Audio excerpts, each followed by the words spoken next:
The June 10th, 2014 meeting of the Monroe County Ledge will now come to order. Will the clerk please call the roll? President Adair? Here. Mr. Ansello? Here. Ms. Andrews? Here. Mr. Baroth? Here. Ms. Boyce? Here. Dr. Carbone? Here. Mr. Colby? Here. Mr. Daniele? Here. Mr. Delahanty? Here. Mrs. Draw? Here. Mr. Gamble is excused. Mr. Gamina is excused. Mr. Haney? Here. Mr. Howland? Here. Ms. Cayley? Here. Mr. John Lightfoot? Here. Mr. Willie Lightfoot is excused. Mr. Marionetti? Here. Mr. Michike? Here. Mr. Morelli? Here. Dr. Quattro? Here. Ms. Rivera? Here. Mr. Rocco? Here. Mrs. Stick? Here. Ms. Taylor? Here. Mr. Tucciarello? Here. Mrs. Valerio? Here. Mr. Wilcox? Here. Mr. Yolovich? Here. Please stay seated. At this time, I'd like to introduce Father Bob Worth of the St. Francis Xavier Cabrini, who has been invited by Legislator Leslie Rivera. Father? Good evening, everyone. I'd ask you to take about 5 seconds to call upon in your own heart the God of your understanding. What name do you give your God? Invoke the name. God, we are so grateful to be here and thankful for all your gifts. You made the world and everything in it.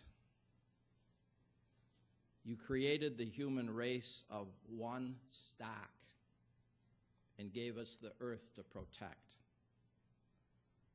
Break down the walls that separate us and unite us in a single body. God, forgive us if we have been divisive in our thinking, in our speech, in our actions, if we have classified and imprisoned one another, if we have fenced each other out by fear and prejudice. Break down the walls that separate us and unite us in a single body. God, you mean for us to be a single people, ruled by peace, feasting in freedom, truly human people, responsible and responsive in the lives we lead, the love we share, the relationships and the communities we create.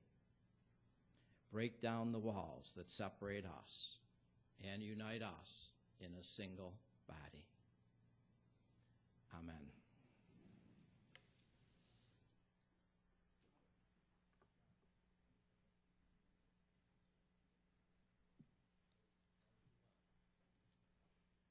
Legislator Carrie Andrews will now lead us in the Pledge of Allegiance. Legislator Andrews.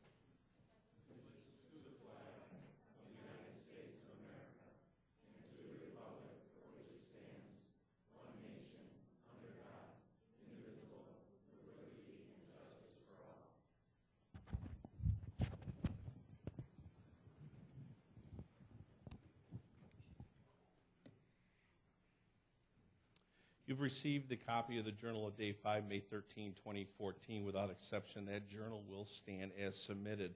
There is a hearing loop in place tonight for those who are hearing impaired. Anyone requiring assistance should inquire at the clerk's office. If you have a cellular phone, pager, or other electronic devices in your possession, I would request that you make it inaudible for the duration of the meeting. Thank you for your cooperation. Legislators, the referrals submitted to the legislature for the next committee cycle are now in your folders. At this time, it is my great honor to be able to introduce to you Mark Quinn of the Monroe County Parks Department, who will now tell us about the plant of the month. Mark? Thank you. Good evening. The plant of the month this month is fuchsia. As you can see up front, they're a very attractive, relatively not in-your-face type flower. It's very delicate. It's a flower that we like to use in any type shaded areas. It's something that we don't get in a lot of our annuals. It's easy to find stuff that does really well in full sun, but these will do well in a full shade anywhere to about half sun. It's a little tough to grow them in full sun unless you really keep after the water on them. There's probably about 1,000 different varieties of them, about 100 species. They're actually a perennial, but they're not perennial here. They're grown as an annual. If you were in Florida, you could keep it as a year-round plant. They can actually be a shrub, even into a tree size. Some of these can grow up to 50 feet. Typically, the ones we produce and use in our environment are grown as hanging baskets. And again, they're very nice on west, east, and south, and north-facing exposure. They're a little tough on a south-facing exposure. They can be held over from year to year. If you're really into a project, you can cut them back and keep them in a cool, dark spot like your basement.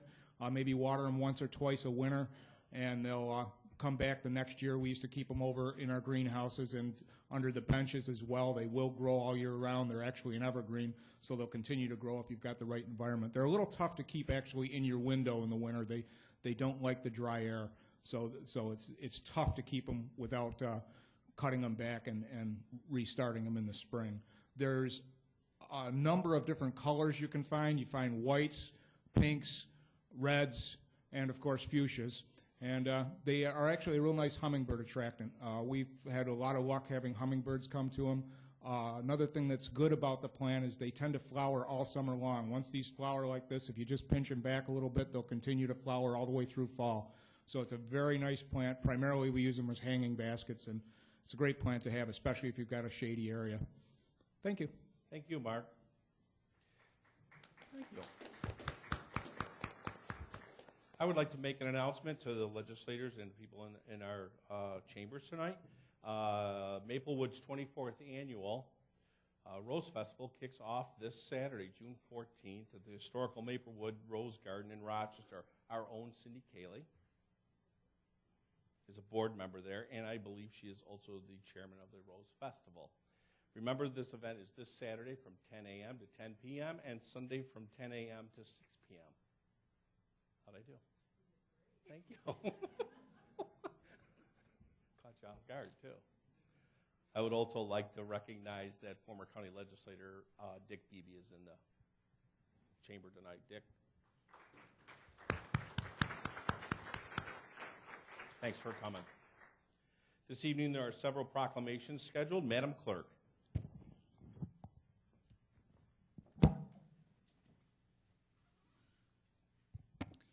Would Patty Fenton, Ray McLean, Dr. Mark Gestring, and Krista Sokolowski please come forward? Also, President Jeffrey R. Adair and Legislator Carla F. Boyce.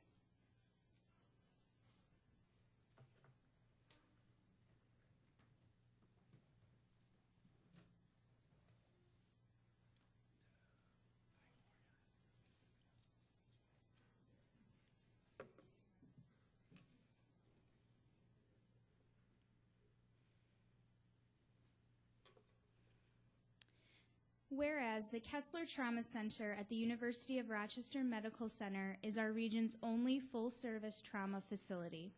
The center provides high-quality care to over 1,900 patients each year, featuring state-of-the-art equipment and facilities. And whereas following the West Webster Fire Department tragedy on Christmas Eve of 2012, the Kessler Trauma Center was integral in treating those who had been injured. Firefighter Joseph Hofstetter was among those who were treated and describes the center as top-notch and instrumental to my recovery. Hofstetter knew he was in good hands at Kessler and gives them credit for saving his life.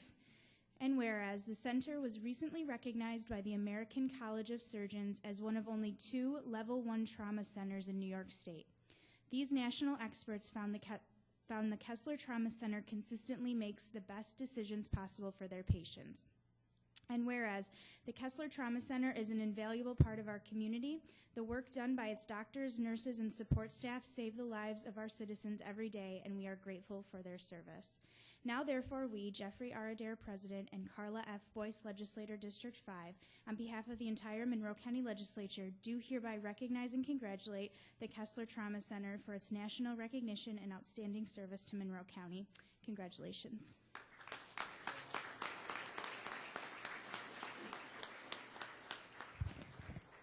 Thank you.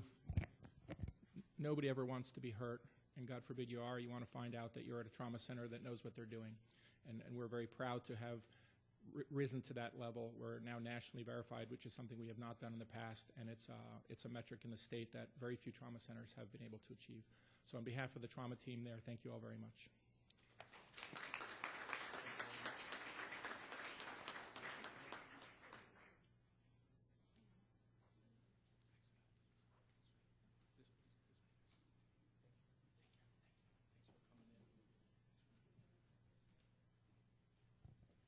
Would Reen Van Meulen please come forward? Also, President Jeffrey R. Adair and legislators Debbie Draw and E. Daniel Quattro.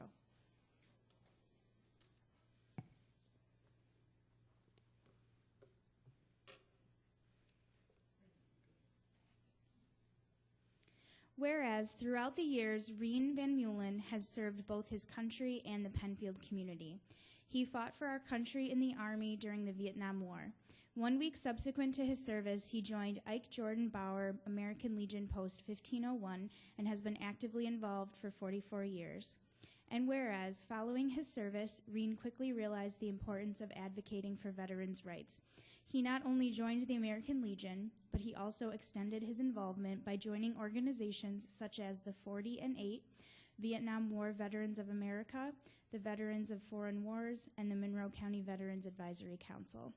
And whereas Reen helped organize several important events throughout 2014 alone, the first in which he organized and hosted an American Legion welcome dinner, a Veterans Day luncheon, and the American Legion Oratorical.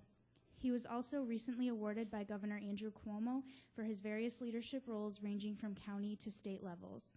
And whereas Reen Van Meulen is a hero by all definitions of the word, his service for our country and for war veterans speaks for itself through his active and rigorous involvement. Monroe County and the town of Penfield are truly honored to be home to such a brave and respectable individual.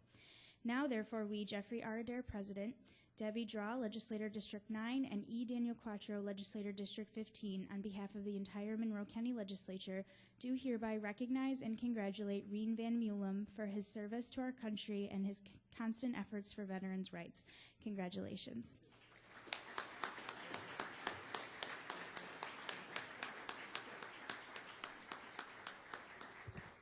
Thank you very much.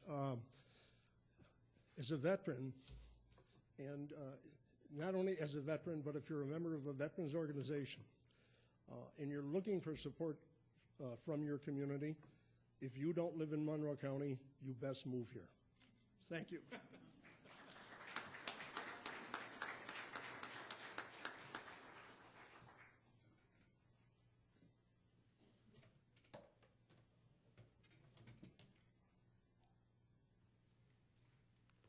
Would Dr. Ralph Spezio please come forward? Also, President Jeffrey R. Adair and Legislator Cynthia W. Cayley.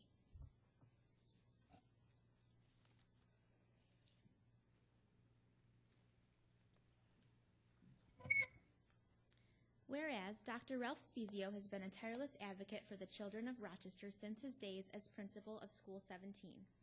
He noticed serious learning problems among his students and discovered that it was due to elevated levels of lead in their blood. And whereas Dr. Spezio then helped found the Coalition to Prevent Lead Poisoning with the goal of educating the community on the issue, and becoming an advisory group with the goal of eliminating lead poisoning in Monroe County. And whereas, with the help of the United Way of Greater Rochester and other community partners, the Coalition began raising awareness on the dangers of exposing children to lead. It causes irreversible damage to children and reduces their IQ. As a result of this hard work, from 2000 to 2008, the number of lead-poisoned children in Monroe County was reduced by 72%, from 1,293 to 363. And whereas Dr. Spezio was recently honored by the U.S. Environmental Protection Agency with an Environmental Quality Award for his achievement in protecting public health. Now, therefore, let it be known that we, Jeffrey R. Adair, President, and Cynthia W. Cayley, Legislator District 28, on behalf of the entire Monroe County Legislature, do hereby and congratulate Dr. Ralph Spezio for his tireless efforts on behalf of the children of Rochester and Monroe County.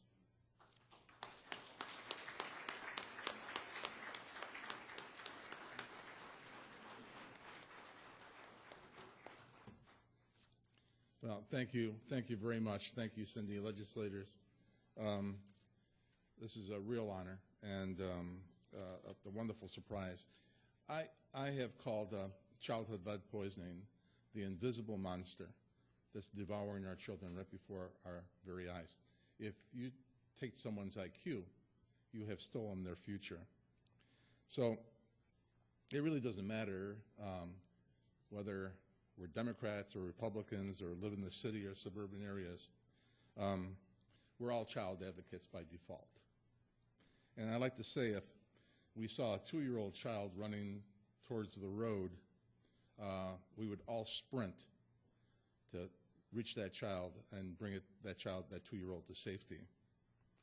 And I believe that we would all certainly run to protect a child. And we do the same thing when a child is living in a high-risk lead environment. So we've accomplished a lot for the children in Monroe County altogether, linking arms for primary prevention of lead poisoning. But our work is far from over. We have a lot of work yet to do. So we'll continue to link arms and make our city and county a model in this regard for the nation. Thank you again. Thank you, Cindy, and thank you all. Thank you very much.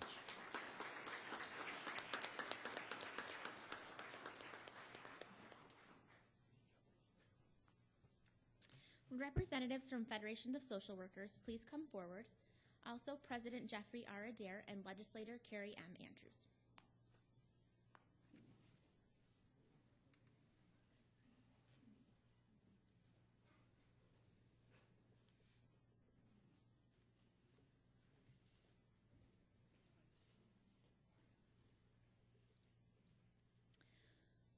Whereas the social work profession is one that exemplifies all that is good and right about America. Often unrecognized in today's society, social workers strive each day to help enhance the well-being of individuals, families, and communities. And whereas social workers help people solve and cope with problems in their everyday lives and are employed in a variety of critically important community settings, including mental health clinics, schools, child welfare, human service agencies, hospitals, and private practices. And whereas social workers are dedicated human service professionals who are both caring and committed to our community. Their tireless efforts at their jobs and also as volunteers supporting many local charities improves the quality of life in communities, including right here in Monroe County. And whereas in Monroe County, over 900 social workers and their coworkers countywide are the hardworking face of local government, helping provide vital services to citizens.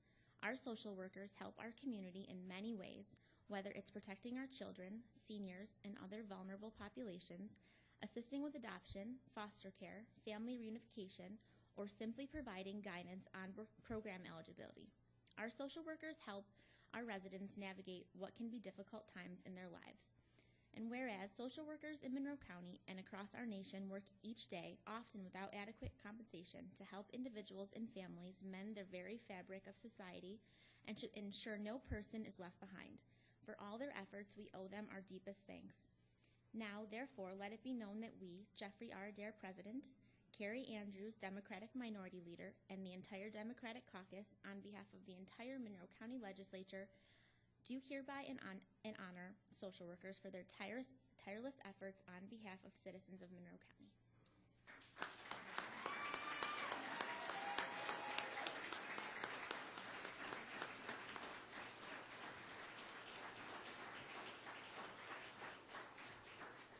Thank you. This is totally cool.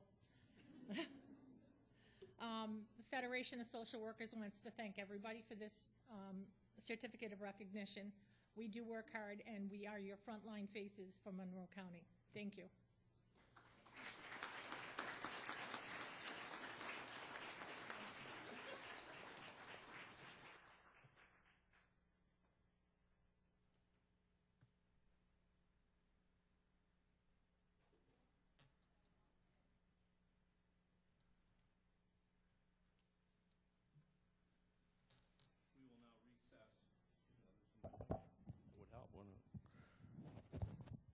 We will now recess for the purpose of holding a public hearing. I declare open the public hearing on resolution intro number 232 of 2014, entitled Enact a Local Law entitled Monroe County Charter and Administration Code Reform Act of 2014.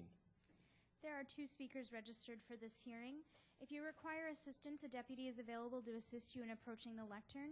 Each speaker will have 2 minutes in which to address the legislature, and kindly conclude your remarks when the timer sounds and exit through the back of the chambers. Thank you for your cooperation. Our first speaker is Tim Murphy.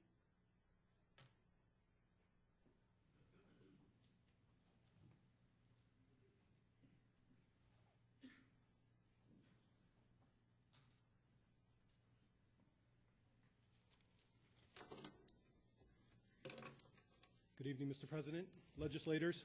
My name is Tim Murphy. So I'm somewhat articulate. I'd like to read the statement that I prepared.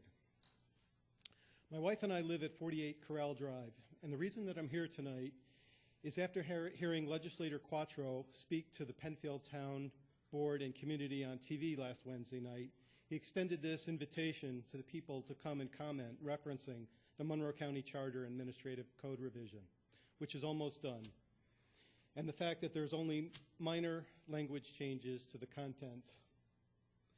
It is both a personal call to action, and it prompted good conversation with other like-minded people, as our understanding is the Charter provides the guidance on the operation and governance of Monroe County. So, considering the Rubitran and airport scandals, the local developmental councils out of control, reported cronyism and job patronage at the Water Authority and airport, one of the highest tax rates in the country, significant debt, and now the city of Rochester is reported to be the 3rd poorest city in the country, and apparent divisiveness between the 2 parties. We know you can't legislate away all the problems, as many of their people are staff issues. What we really need is bold action and real change. So I've always been taught that you can't complain about a problem without sharing some solutions. So I wrote 4 down and wanted to share them with you this evening. First, consider reinstating the Board of Supervisors to replace the current legislature organization like it was prior to 1967. There will be immediate cost savings and a more direct link to our local communities. 2, put wording in the updated Monroe County Charter that requires independent oversight of local developmental corporations and organizations like them.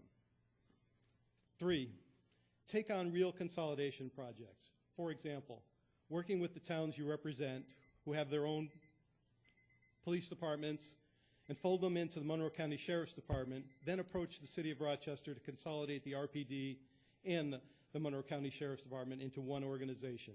The governor has offered money to municipalities who take on these efforts.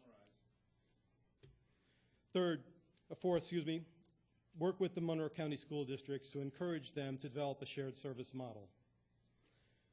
I'm not here to complain, and it's much easier to be uplifting, but there's real problems that need to be addressed. And as a concerned citizen, I'm here to ask you to please take on these initiatives, and bold action is required. Thank you.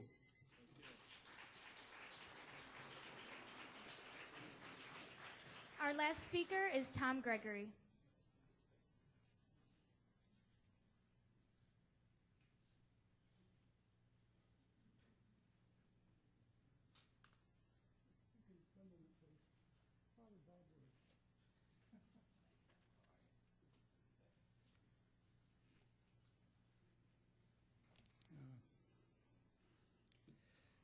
It's always a surprise to see old friends. I reviewed the charter and the comments that were made on your websites, and any questions I've had, I've raised with legislators. The revisions, I think, are good. I mean, there are no major changes. Bottom line is this legislative body has kept within its responsibility and duties to oversee this county without parceling off duties and responsibilities that are yours, and made yours by fact that you are elected by the electorate of this county to represent us.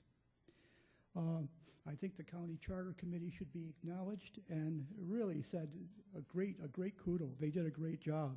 I was really impressed with the website in particular. The record shows that there was plenty of opportunity, ample opportunity, and locations, ease of accessibility for the public to attend or to make comment before any of the meetings they had. Two questions were raised in conversation with the maker of the motion that initiated this process. One was that that committee exceeded the 6 months as pointed out in the charter.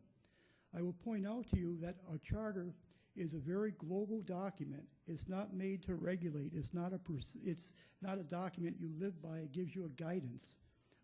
Bottom line is all the court decisions and case law that I looked at said that there's a general kind of a broadness to your interpretation of that. In other words, don't worry about the 6 months. The other question was whether this county legislature has got to return its recommendations to review of that committee. I think it's important to realize that the Charter Committee is an advisory, it's a temporary committee that gives you advice, that gives you ideas. The bottom line is this legislative body still retains the power, the duties, and responsibility to make those charter modifications. I guess that's really all I have to say. Say one thing, any problems that you might have with the charter revisions, go before the county executive who makes her final recommendation and signs off on it, so you have an automatic review. Congratulations to all the people who participated in this. I think you did a great job. No more speakers? Okay. I now declare the public hearing closed and reconvene the June 10th, 2014 meeting of the Monroe County Legislature. You have in your folders the approved minutes from the last cycle. There are no formal committee reports scheduled for this evening. We will now hold a public forum. We have several people registered to address the legislature. As I've said in the past, folks, this is your time to speak. Each one of you will have 2 minutes to speak. Please be aware that all 29 legislators want to hear what you have to say. So making interruptions or being disruptive from the gallery really you shouldn't do it. A clapping or applauding at the end of a speech is fine, but we really want to move. We have enough people tonight that we really want to make sure that everybody gets a chance to speak before the county legislature. So please, tonight, remember the manners that you grew up with at home and be considerate of every speaker. Thank you. If you require assistance, a deputy is available to assist you in approaching the lectern. I will call 3 people forward at one time. Each speaker will have 2 minutes in which to address the legislature, and kindly conclude your remarks when the timer sounds and exit through the back of the chambers. Thank you for your cooperation. Our first 3 speakers are Marianne Maher, Lucinda Haig, and Christopher Haig.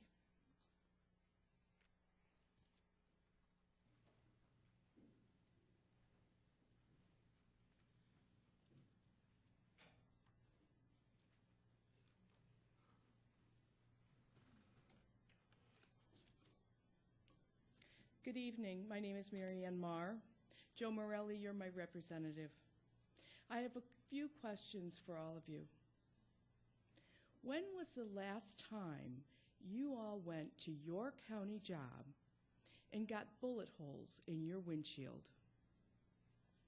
When was the last time you went to your county job and had a client urinate in your car because you have to use your car for your job? When was the last time you had a strip down in your garage when you got home so you didn't risk bringing bugs into your home because your county job requires you to go into bug-infested and unsafe homes? When was the last time your life was threatened and had no security around you while performing your county job? When was the last time you had a raise at your county job? Well, for me, I'm serving in my county job as a caseworker for over 25 years, and I can answer those questions all with one answer: 6 years. All of those things have occurred for me in the last 6 years, and I haven't had a raise in 6 years. I have heard you all countless times praise first responders in our community, speech after speech, how grateful you are to have so many dedicated citizens. Well, the Federation of Social Workers are the first responders in our community, and we're under your leadership. We are the ones who are often calling the first responders that you praise in your speeches. Is this how you show your gratitude? You have the power to offer us a fair contract, and I ask you to put your words into action. Show your gratitude to the people who work for the safety and betterment of our community. I'm asking you to be fair with the first responders who are under your leadership. I'm asking for fair wages and fair medical insurance now. A fair leader will make a good leader, and I'm asking you all to step up and be fair leaders in our community now. Thank you.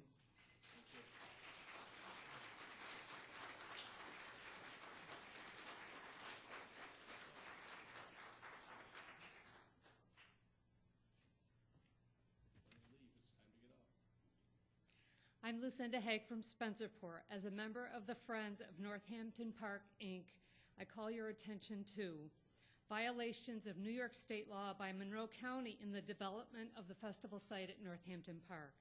For your review, we have proof that the parties responsible for all phases of the construction of the tractor pull and horse arena should be held liable for specific violations of the law that have been cited. Violation SPDES General Permit GP 010001 was issued on July 25, 2013 from Dixon Rollins, PE, New York State Department of Environmental Conservation to David Rinaldo, Deputy Director, Monroe County Department of Parks. Contained within said notice are 4 serious violations of environmental law. One violation alone states the following penalties apply. Any person who violates ECL Article 17 or any rule or regulation or any permit issued shall be liable for civil penalty not to exceed $37,500 per day for each violation, plus an additional penalty not to exceed $37,500 each day the violation continues. We also note that persons at the job site who were interviewed about these violations were not truthful with those assigned to investigate said violations. Why would they lie? The answer is obvious. In violation 1, the following was relayed to New York State investigators. From information obtained, construction work began at the site on or about July 17th, but we have irrefutable proof that construction indeed did not start on that Wednesday, but on the Monday before, July 15th. And we reiterate, I quote, any person who violates any rule or regulation shall be liable for a civil penalty not to exceed $37,500 per day. Okay. The waiting period defined in the permit is 5 days. Using the proper calculations of a 5-day violation, not 3, the individuals responsible for a maximum of $187,500. We demand that the Monroe County Department of Parks name the individuals who are culpable for said violations. We also demand that penalties for violations be imposed on said violators of New York state law.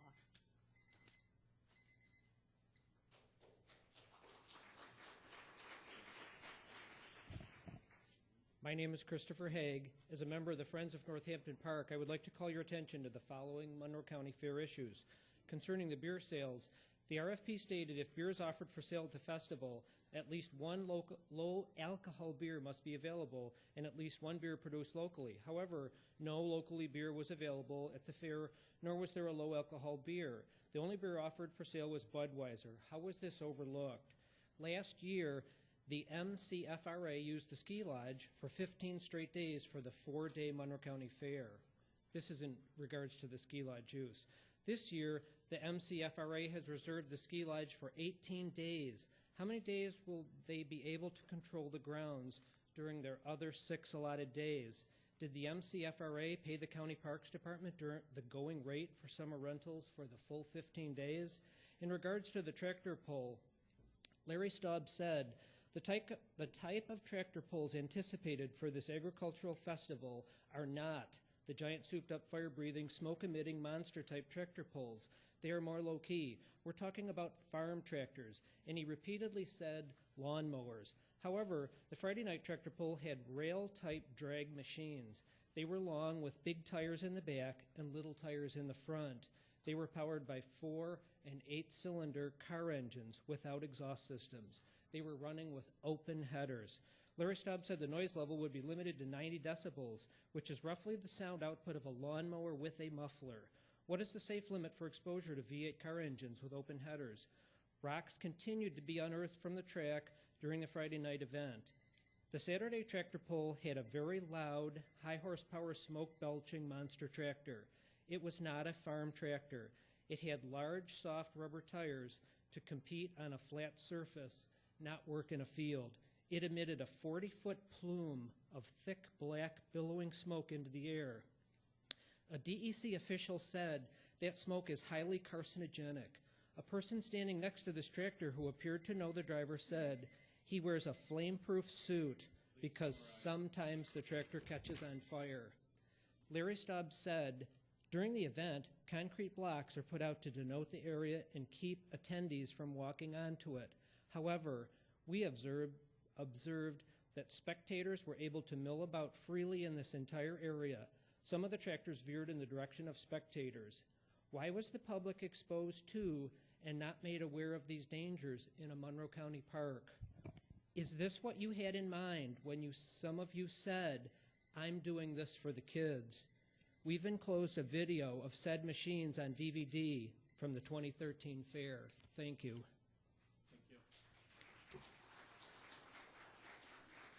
Our next three speakers are Bernadette Wallace, Michelle Ortiz, and Margaret Ho.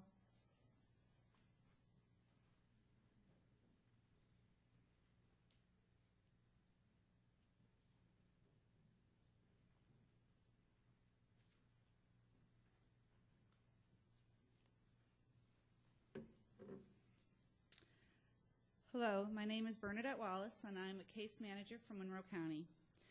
And I'm speaking for the Federation of Social Workers.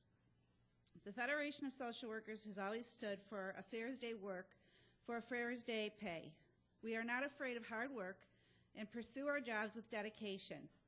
Our members understand and place a high value on the work ethic. We want to do quality work and feel a deep sense of responsibility towards our clients and our community.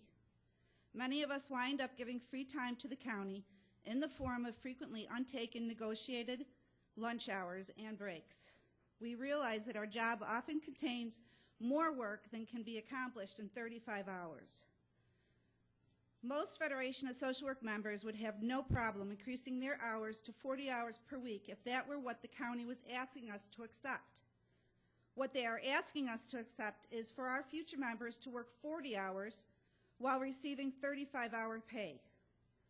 What they are asking us to accept is the creation of a great divide between current and future workers that will be devastating to our union. This is a union-busting tactic, pure and simple. Our members understand this is one of the major reasons why we have overwhelmingly turned down every proposed contract that contained this provision. Our workplace is structured by teams. How does a supervisor assign work fairly when you have 35-hour employees standing next to 40-hour employees? Who will get promoted? How do you fairly measure productivity in that environment? What will happen in future negotiations as our earnings power is future compromised? How does this comport with the Lilly-Ledbetter Fair Pay Act that says the same work should be paid at the same rate?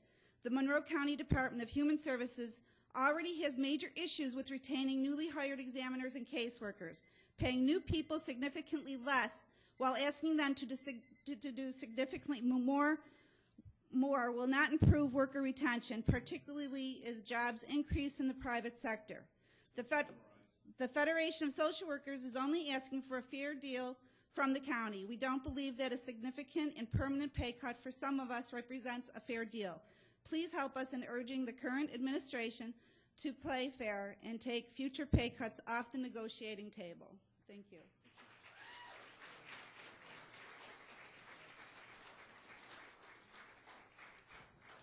Good evening. My name is Michelle Ortiz, and I am a field investigator with Monroe County Social Services. At a recent training on child sexual abuse, a high-ranking county official stated that child protective workers have the hardest job in the county. 2 months ago, the president of the legislature spoke of the importance of protecting our children and our community. Why then are the people who do the work so underpaid? Why does the county keep offering the most minimal of increases? The work that members of the Federation of Social Workers perform is difficult, demanding, even dangerous. You guys honored us this evening because of the work that we do every day. But yet, we don't deserve a contract. We don't deserve a fair contract. I urge you guys to look yourself in the mirror. Look at yourself in the mirror when you shave your face or when you're brushing your teeth, and think about what the county's offering us, and stand up for us. We're in there every day. I have called 911 doing a field visit. I have called CPS to come out to a field visit for children that are left alone in a home, don't know how long they've been there. Please take a moment to look yourself in the face when you're looking in the mirror at night. Bob Franklin, I know you're here. I know you've been on the road with me. You know what it's like. You know what we do every day. Less than 2 months ago, one of our child protective workers was attacked by a mentally challenged client who assaulted her with a steel bar and damaged her car as well. Caseworkers go into these dangerous situations every day, into these neighborhoods, armed with only a cell phone and their social work skills, and my mouth. Examiners are also faced with threats to their safety daily. Recently, an irate client flipped over a desk on a computer onto a worker. Caseworkers, child care workers at the child care center face these constant struggles every day and physical injury. Our workloads are daunting. Our caseworkers constantly juggle field work, client contacts, visits, court appearances, finding resources for desperately needing families, meeting paperwork requirements, and constantly assessing their safety and risk. Examiners have found their workload to be turned into a giant piecework factory, and emphasis on constantly speeding up as opposed to quality. Examiners and caseworkers interact daily with people who have serious mental health issues, sometimes under the influence of drugs or alcohol, and may have a history of violence. We literally keep the most vulnerable people in our community alive with the assistance and services we provide. Every day, the workers from the Federation of Social Workers give their all to provide the highest level of service to Monroe County community. We strive with all of our power to treat our clients with compassion and respect. Don't we deserve the same respect from our employer? Thank you.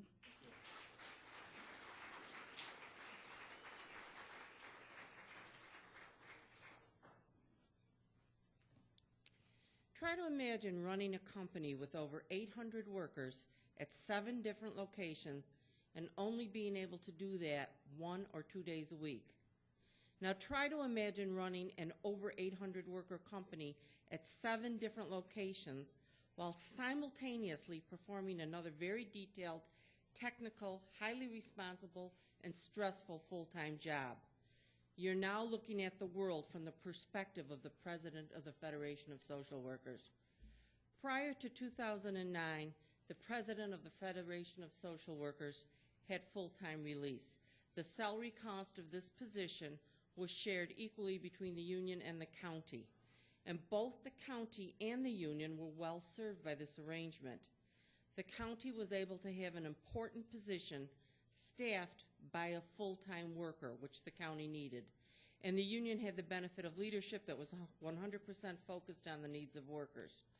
Full-time release of the president reduces the amount of time other union representatives have to be away from their desks, which is also a benefit to the county. Problems can be addressed and resolved more quickly, which improves worker morale and also has a direct impact on worker productivity. The release of our president has become a point of unfair bargaining tactics employed by the county negotiating team. While pursuing her lawful duties as president of the FSW, our president has had her use of release time called into question. This should never have to happen. This poor treatment contributes to low worker morale and does not help the negotiating process come to a successful conclusion. It's a sad commentary on the state of worker-county relations that this item is even a part of contract negotiations when this matter was satisfactorily resolved before 2009. We are asking you, the legislators of Monroe County, to tell this administration that full-time release for the Federation of Social Worker president is a good deal for both the county and the union. Thank you. Our next three speakers are Evelyn Evans, Tamara Beebe, and Judy Gradford.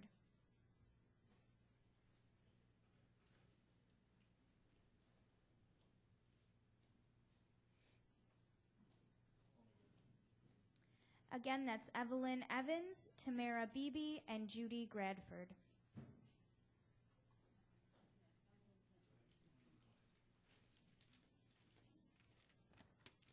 Good evening. Many of you know me. Many of you have seen me in this chamber nights that the legislature meets. I'm here because of my union. Members of the Federation of Social Workers have not received a cost of living increase since January of 2008. In the last 10 years, we've only had 2 cost of living increases. During the last 6 years, there have been substantial increases in our county in the cost of health care, rent, food, energy, transportation, and clothing and other needs.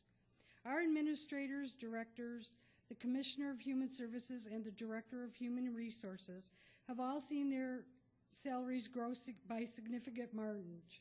The Director of Human Services saw his pay grade increase by 2 steps from 2009 to 2011, for a total increase of almost $26,000 for just a 2-year period. His 2-year increase is more than that of some of our new members would earn in an entire year. Since 2009, our base pay has grown by 0.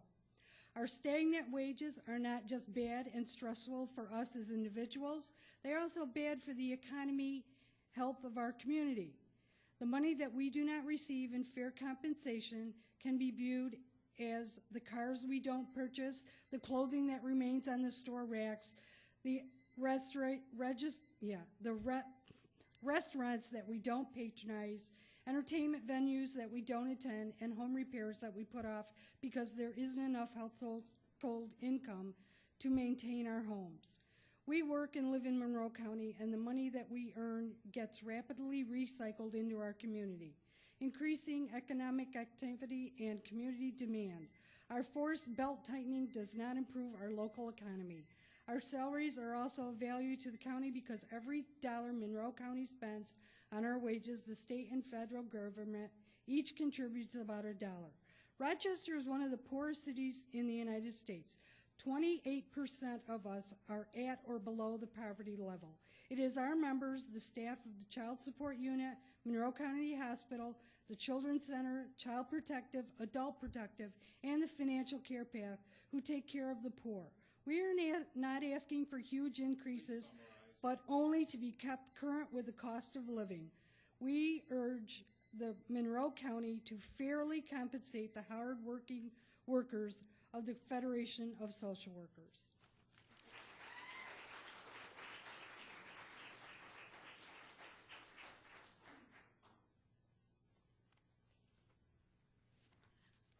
My name is Judy Gradford, and I'm with the Monroe County Federation of Social Workers. This is probably the last time I'll be addressing this body as a caseworker, and I'm speaking tonight about fair negotiations. The Monroe County Federation of Social Workers has represented county workers for over 50 years. We've been a union before we could even legally negotiate a contract. Over the course of our existence, we have had a wonderful history of having many positive relationships with the administrations of Monroe County. There was a time when Monroe County department heads would sit down with FSW negotiating team to hammer out a mutually agreeable contract. Not so long ago, we were able to engage in mutual gains bargaining. That is a system of bargaining that focuses on common goals between workers and management to create a win-win scenario for both parties. When Maggie Brooks first became county executive, FSW made her an honorary member in a gesture of goodwill. Now we face strangers at the bargaining table whose only real interest is the growth of their billable hours. I'm speaking of Harris Beach. We have gone 6 long years without a contract. We have had 4 completely unacceptable contract offers. Since Harris Beach has been leading the county team, relations between the union and the county have plummeted. FSW is no longer allowed to have lunch hour meetings at county work sites. We can no longer do social action or educational programs at county work sites. Our ability to communicate with our members at work has been severely restricted. The use of time by union officials has been called into question. Many workers feel intimidated and are afraid to speak up. We have not been able to learn how many public dollars the county has actually spent on retaining the services of Harris Beach. Through FOIA, we have learned that the firm is on record as billing the county at the rate of $250 per hour. However, we have no idea how many lawyers are covered or the number of hours they are billing for. We do know that 6 years adds up to a lot of hours. Why does Monroe County need to bring strangers to the bargaining table when there are more than enough lawyers in the employ of Monroe County who could serve on a negotiating team? I am summarizing. How much is the county actually spending? And how does it serve the best interests of the citizens of Monroe County to create an atmosphere of fear and no confidence with loyal and dedicated employees? We hope that you will help us to answer these questions. Thank you very much.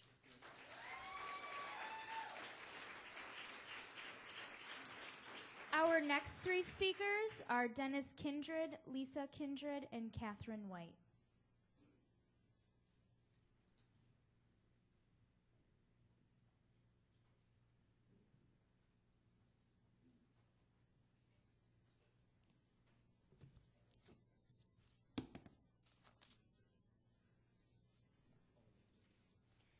Again, that's Dennis Kindred, Lisa Kindred, and Catherine White.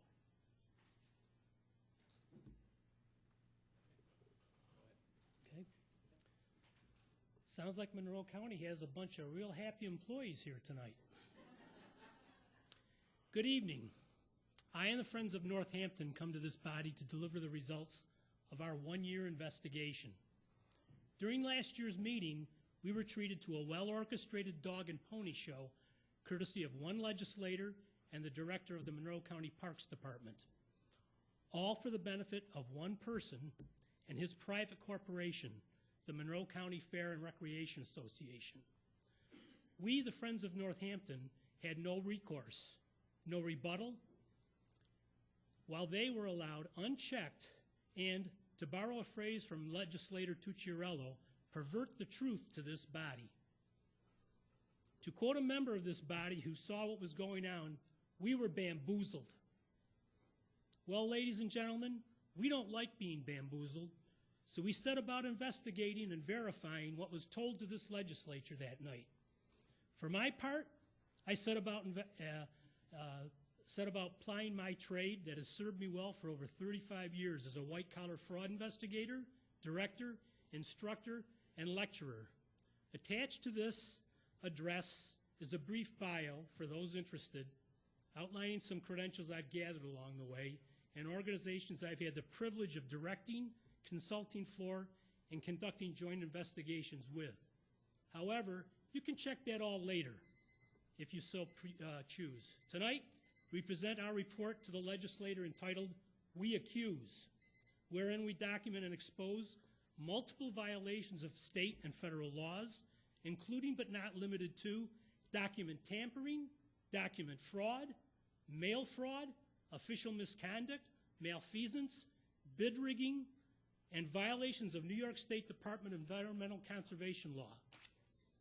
A portion of the title of this report borrowed from a famous time in history where political corruption was met head-on by Emile Zola in his famous letter of 1898, I Accuse, wherein he accused his government of fraud, deceit, complicity, and forgery, and asked that, bring us before a court of law and let the inquiry take place in broad daylight. We are waiting. Tonight we are not waiting. We are demanding a full and comprehensive forensic audit of the Monroe County Parks Department. Should this body fail to act on what we have presented here tonight, we are fully prepared to refer this investigation to the New York State Comptroller, Thomas DiNapoli, New York State Attorney General's Office, the U.S. Attorney's Office, and the Office of Inspector General of the United States Postal Service. Thank you, God bless, and we pray that the truth be known. Thank you.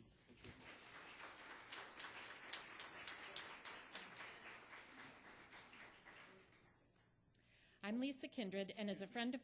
Oh, I'm sorry. Folks, when you enter into the chambers, please make sure that you enter up through that front door right there. You'll go over here, you'll watch the deputies. Please, for a second.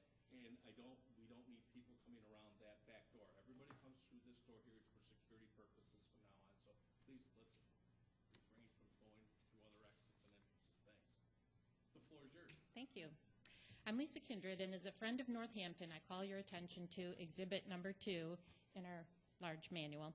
The RFP related to the development of Northampton Park, dated March 29th, 2013. Page 4, production of an agricultural festival beginning in the summer of 2014. So how was the festival held in the summer of 2013? Page 6 says detailed scope of work. The bidder is expected to develop the entire site and in return, quote, will be permitted to use the festival site for a mutually agreed upon number of dates not exceeding 10 per year, end quote. Somehow the contract wording stating all this detailed work that was supposed to be done at the expense of the contractor was changed at a later date to be, quote, a gift of $500,000 to Monroe County. Why was the wording changed? Was the contractor insolvent? Why wasn't a new RFP released when the sole bidder could not meet the RFP requirement? Or was this the plan from the beginning? Page 18 addresses insurance requirements. Letters A through E are required. We have been unable to verify that letter D, professional liability insurance, was ever purchased, or certificates for such insurance were ever submitted to Monroe County. Does the Parks Department regularly neglect to verify that such insurance is purchased for their protection? Page 26 addresses the contractor, qualified, licensed, etc. The RFP states that activities undertaken, quote, will be done in accordance with the laws of New York State, etc. We regret to inform you that several New York State laws were violated and are enumerated in our report. Since Monroe County became the de facto contractor with the acceptance of a $500,000 gift as yet to be presented, we find that Monroe County itself is a violator of numerous New York State laws. Thank you.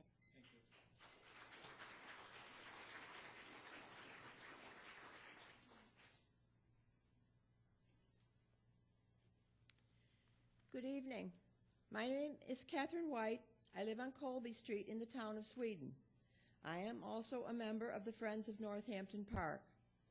We speak tonight collectively and as individuals to shine some light on the dubious process and outright untruths which were presented last year to justify the confiscation of over 25 acres of our beautiful Northampton Park for a commercial venture which was promoted by and beneficial to one member of this legislature. So, we call your attention to Exhibit Number 1 in the book, where it all really began.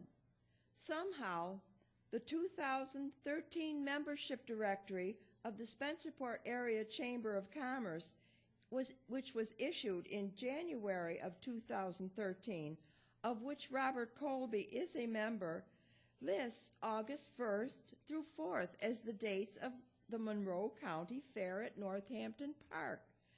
We ask this legislature, who had the authority to move the Monroe County Fair to Northampton Park?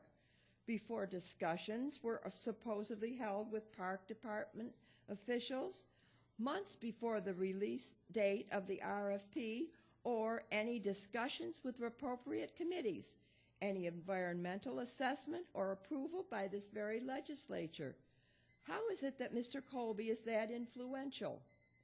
Mr. Colby is quoted as saying at the June 11, 2013 legislative meeting, Mr. President, at this time, as a point of information, I would like to state that I am a member of the Monroe County Fair and Recreation Association, and that I also have an agreement with Heritage Christian Services that allows some of my cows to be milked at the Springdale Farm at Northampton Park.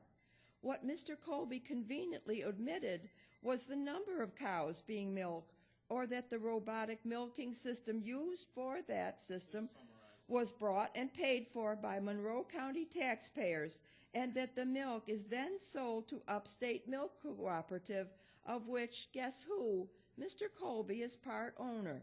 We find it troubling that a county legislator has such financial interest in a taxpayer-funded entity, and equally troubling that the Monroe County Legislature has voted to promote his interests in another taxpayer-purchased parcel of Northampton Park.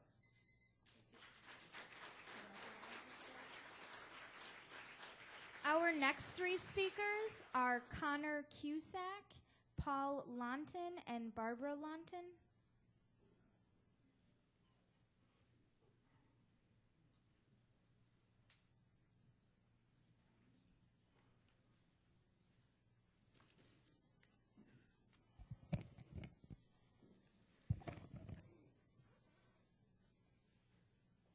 Good evening, Mr. President, members of the Monroe County Legislature. I'm just going to read what I have summarized here because of the 2-minute allocation. The title of my paper is Recycling, Now with Seized Money and Property. There are over 100 recyclable materials in industry, including automobiles, electronics, yard waste, glass, household products, and metals, materials that would otherwise be discarded in landfills. Although I'm a big fan, I am by no means an expert on recycling. Recycling is a process to change materials, waste into products, to prevent waste of potentially useful materials, reduce the consumption of fresh raw materials, reduce energy usage, and reduce air pollution. Recycling is a key component of modern waste reduction and is the third component of the reduce, reuse, recycle, waste hierarchy. A review of the above convinces me that recycling is a worthwhile effort and one that helps promote the environment via reduction of waste and harmful pollution. Words that come to mind when I think about recycling are sustainability, environmental protection, and investment in our future. Investment in our future, absolutely. When I regularly fill 4 containers with recyclables each week, I started with 1. I'm hopeful that future generations will reap the benefits. Recycling helps the environment, check. Will there be a continuous stream of consumables to recycle for generations to come? With 100 materials and counting, I'll bet on it. Is recycling more impactful and with more people and communities contributing? No doubt. Here comes the kicker. Why aren't we recycling illegally seized funding and property and reinvesting it into schools, neighborhoods, and job creation? Under current state and federal legislation, approximately 80% of assets forfeiture funding confiscated via illegal narcotics traffic and other criminal enterprise is diverted back to law enforcement. I completely understand and appreciate the necessity for law enforcement to be equipped with the requisite equipment to disrupt and reduce crime, but consider if even a minute percentage of the aforementioned funds were allocated for early childhood education, parenting classes, recreation, prevention, after-school program. Imagine if local businesses and corporations matched these illegal forfeiture dollars that were being reinvested to support and grow infrastructure and vital programming for our families. I'm thinking of our Susan B. Anthony, and I'm thinking of Frederick Douglass. Rochester could be a pioneer in this, but we need your help. If you help us amend these asset forfeiture statutes, we could provide necessary services. Thank you very much.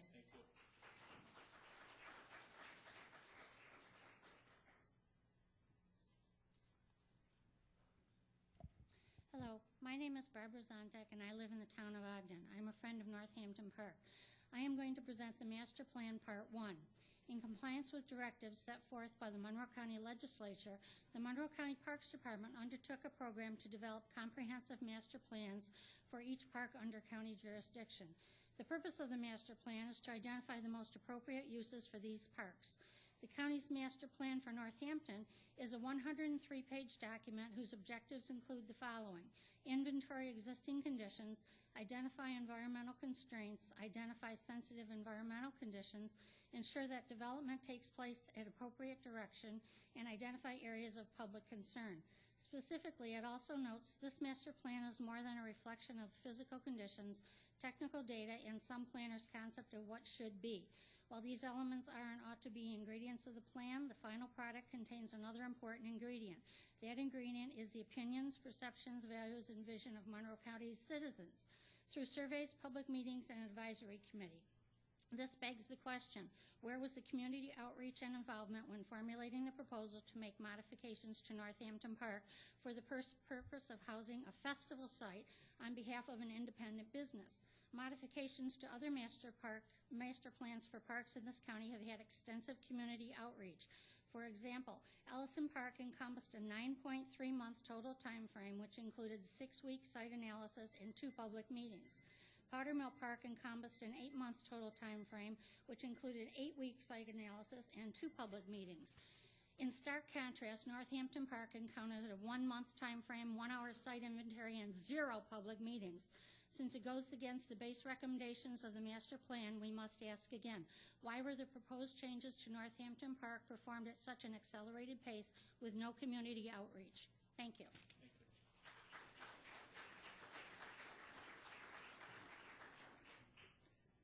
Hello, my name is Paul Sontek. I live in the town of Ogden, and I am a friend of Northampton Park. Master Plan Part 2. The Northampton Park Master Plan states, a master plan is a guide whose purpose is to help policymakers make more informed decisions. Being the policymakers of this county, we assume that you consulted the master plan before putting out an RFP for the agricultural festival site at Northampton Park. But for those in this room who have not had the opportunity to read it, let us provide you with some highlights. A full 16% of the 103 pages devoted to site analysts, including extensive evaluation of soils, vegetation, and site constraints. Overall, observations of park conditions noted the following. The predominance of silt and clay soils, coupled with the nearly level ground in major portions of the park, creates a condition of generally poor drainage. Large areas of the park have shallow soils over bedrock, creating limitations for trenching, excavation, and grading. And exactly what does the master plan say about this section of Northampton Park for creation of the festival site?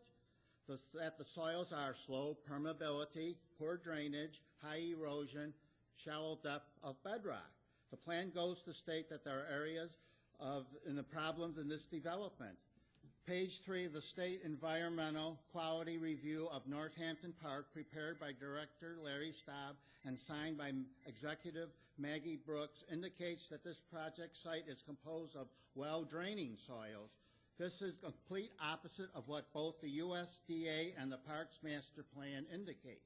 The State Environmental Quality Review of Northampton Park, prepared by Mr. Staub, also indicates that there are no wetlands near this project site. This is incorrect.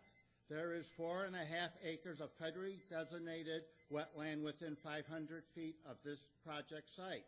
The Town of Ogden's 2012 Agricultural Farm Protection Plan, which Mr. Colby helped develop, indicates the presence of this wetland. Thank you for your time. Our next 3 speakers are Beth Alisankos, Janet Connor, and Lindsay Knight.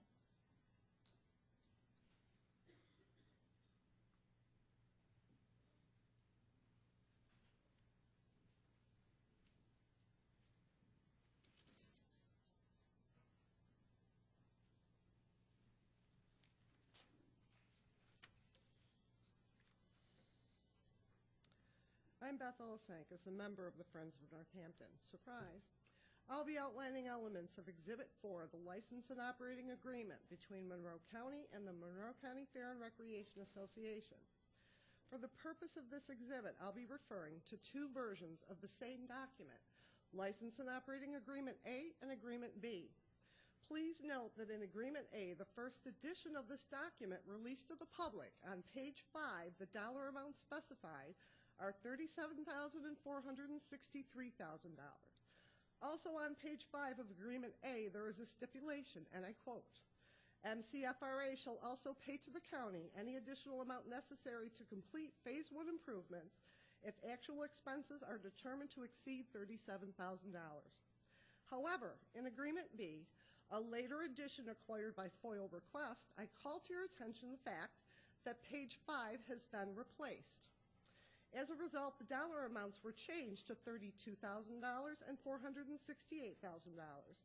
and the section requiring the MCFRA to pay for all Phase 1 improvements has been deleted.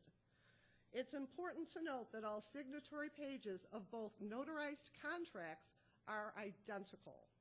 So I ask the signatory, County Executive Ms. Brooks, does Monroe County regularly sign contracts and later materially alter them? Who altered the contract?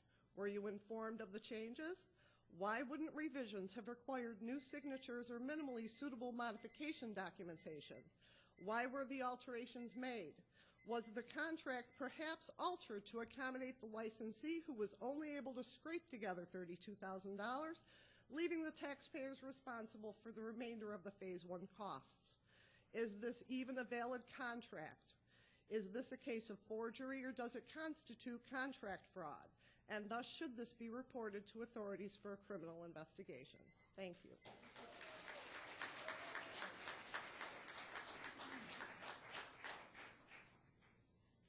My name is Janet Connor, and I live in the town of Ogden, and I'm a friend of Northampton Park, and I'm here for Master Plan Part 3.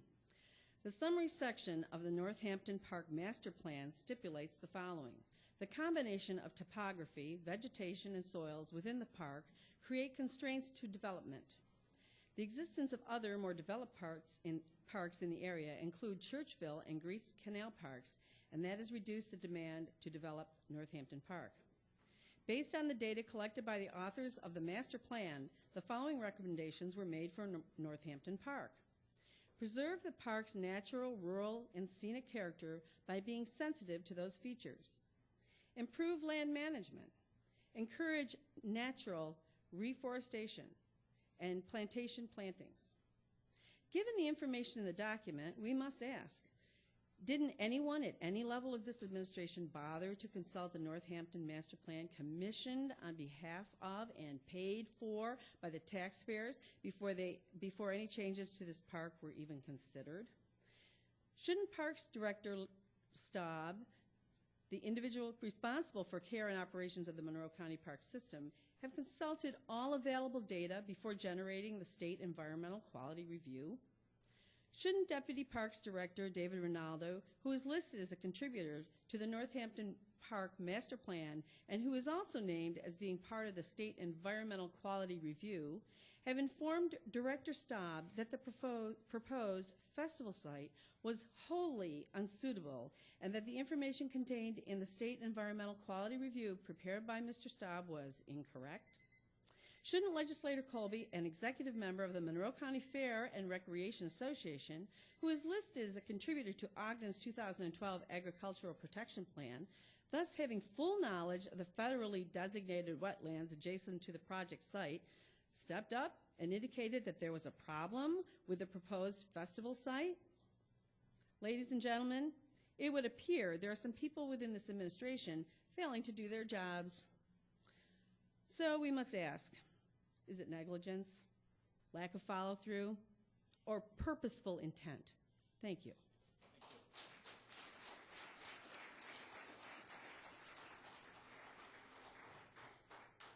My name is Lindsay Knight, and I am a friend of Northampton. Contained within the body of the transcript in Exhibit 5, Section 1, we call your attention to the following quotes from the minutes of the legislature meeting held on June 11th, 2013. On page 2, Mr. Tucciarello is quoted as saying, "It actually makes one wonder if misinformation was a goal of the few to make a perversion of the truth to the many. We will find facts and learn truths." Who is perverting the truth? Let's see. Mr. Tucciarello is again quoted on page 17 as saying, "The Monroe County Fair is not moving to Northampton Park." Perhaps he didn't see the Spencerport Chamber of Commerce calendar. He then continues, "Let me be clear. If there is no local qualifier, then there is no state fair competing for these youths." On page 2, Mr. Staub is quoted as saying, "It became a priority for the county to make sure that an agricultural festival would be held in our community, to preserve their opportunity to compete with their projects, with their gardening, with their home, with their animals, to go on to the state fair." Our question is, if there is no Monroe County Fair, aka Agricultural Festival, then there is no state fair for these youths? Do the people gathered here tonight know how many people qualified for state fair via the 2013 Monroe County Fair, aka Agricultural Festival? We do. 1. Did you know that several area youths qualified via other venues? Now, who is perverting the truth? Thank you. Our next three speakers are Frank Rakowski, Grant Kessler, and Sarah Zuloff.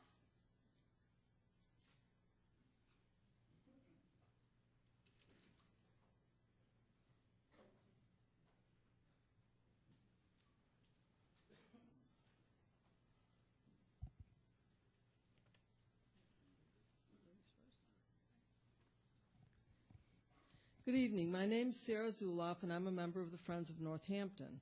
My remarks concern Exhibit 6, accounting of our report. We've attempted through FOIL requests to compile an accounting of the work performed in Phase 1 of the festival site preparation and have documented that to date, $87,815 has been billed by various municipalities and private companies. More notable than the documented invoices is the fact that the numerous FOIL requests related to the accounting for the 2013 festival have been ignored, forcing appeals to be filed. Will we be compelled to file yet another Article 78 lawsuit just to gain access to the following records we know must exist? The bills not yet produced include the following known expenditures: electric upgrades, underground water lines, faucets and fixtures, rental, erection, and disassembly of the tents, excavation and underground pipe installation for the drainage swale, asphalt millings, renovation of the ski lodge, clay bed preparation for the tractor pull, Northampton Park Festival signage advertising the event and directing traffic to the site, on-site security, police on duty for the event, and, of course, rental of porta-johns. So to restate, the nearly $88,000 we've tallied so far doesn't account for any of this. As taxpayers who bear the burden of any funding deficit, we demand to know precisely how much Phase 1 cost, and specifically how much is in excess of the $32,000 received from the Monroe County Fair Association. One last critical note: all work appears to have been performed without adhering to any regulatory requirements related to the bidding process. Bids were not advertised, there was no submission process for bids, and there's no proof that prevailing wages were paid by private contractors. To summarize, we're anxious to hear the county's explanation for the documented failure to respond to FOIL requests, the lack of adherence to common accounting practices, the flouting of established bidding processes, and the impact of all of this on the taxpayers. Thank you very much.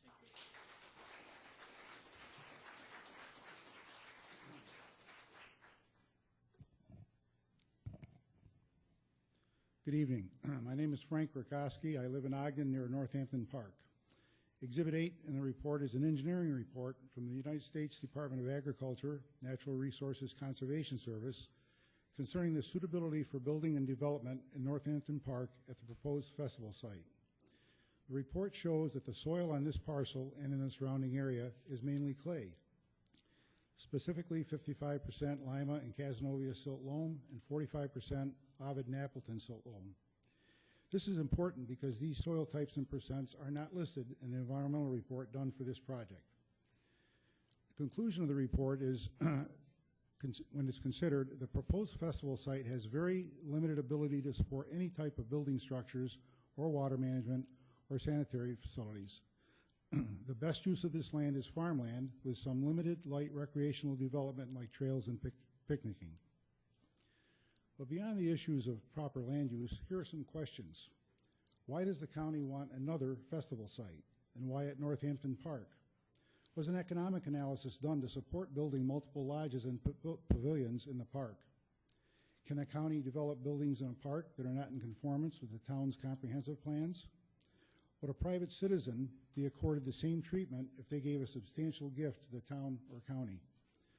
Why does the county want to compete with the Ogden, Sweden, and Clarkson Town Park established facilities? Further, why do the county and the towns want to use taxpayer money to compete with private businesses such as party houses, daycares, gyms, etc., that pay taxes? Does any of this make sense when governments have budget issues and limited resources? When governments claim they want to encourage private enterprise? Is this the government funding special interests without taxpayer input? Is this what you'd expect from a conservative, fiscally responsible legislature? Thank you.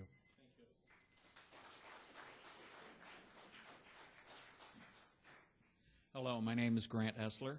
I'm also a Spencerport Ogden resident, and as a friend of Northampton, I'd like to call your attention to Exhibit 5, Section 3. We continue with further quotes from the legislative session. On page 19, Mr. Patterson asks, and we quote, "If the Fair Association does not have the $500,000 or some monies to cover the cost of the fair this year, if it's approved at Northampton Park, will it occur?" To which Mr. Adair replies, also on page 19, quote, "I believe we've answered the question. I've got it right here. It says that unless this happens, it's not going to," well, that's what he said already. Yeah.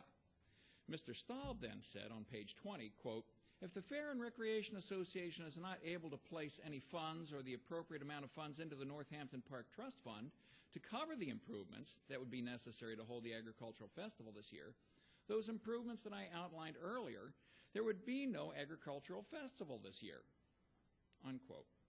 So who decides what the appropriate amount is? Is it $37,000? Is it $32,000? Is it whatever Mr. Staub decides it is, perhaps after the fact?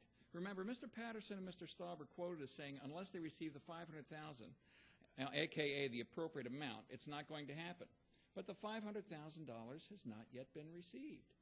The event took place undeterred last year and is clearly intended to be held again this year, absent sufficient funding. Again, we ask, who is perverting the truth? Mr. Staub continues on page 29. "So we're very confident that design, that bid, and construction of these limited facilities for this year's festival could take place in time for the agricultural festival to kick off on August 1st. Mr. Haney asks, "Well then, Mr. President, my question is when would you anticipate the contracts would be awarded as a result of the competitive bidding process?" And Mr. Staub's response was, quote, "As prescribed by law, they would be bid and they would be constructed. To our knowledge, there are no records of bids for any work completed at the site. Does anyone here tonight know who built the horse arena, the tractor pull? We do, and guess who they're connected to? They're Mr. Colby's neighbors." Perhaps Mr. Haney could ask these questions again with the knowledge we've provided this evening. Thank you. Our final two speakers tonight are Trudy Walgrove and Cassandra Petsos.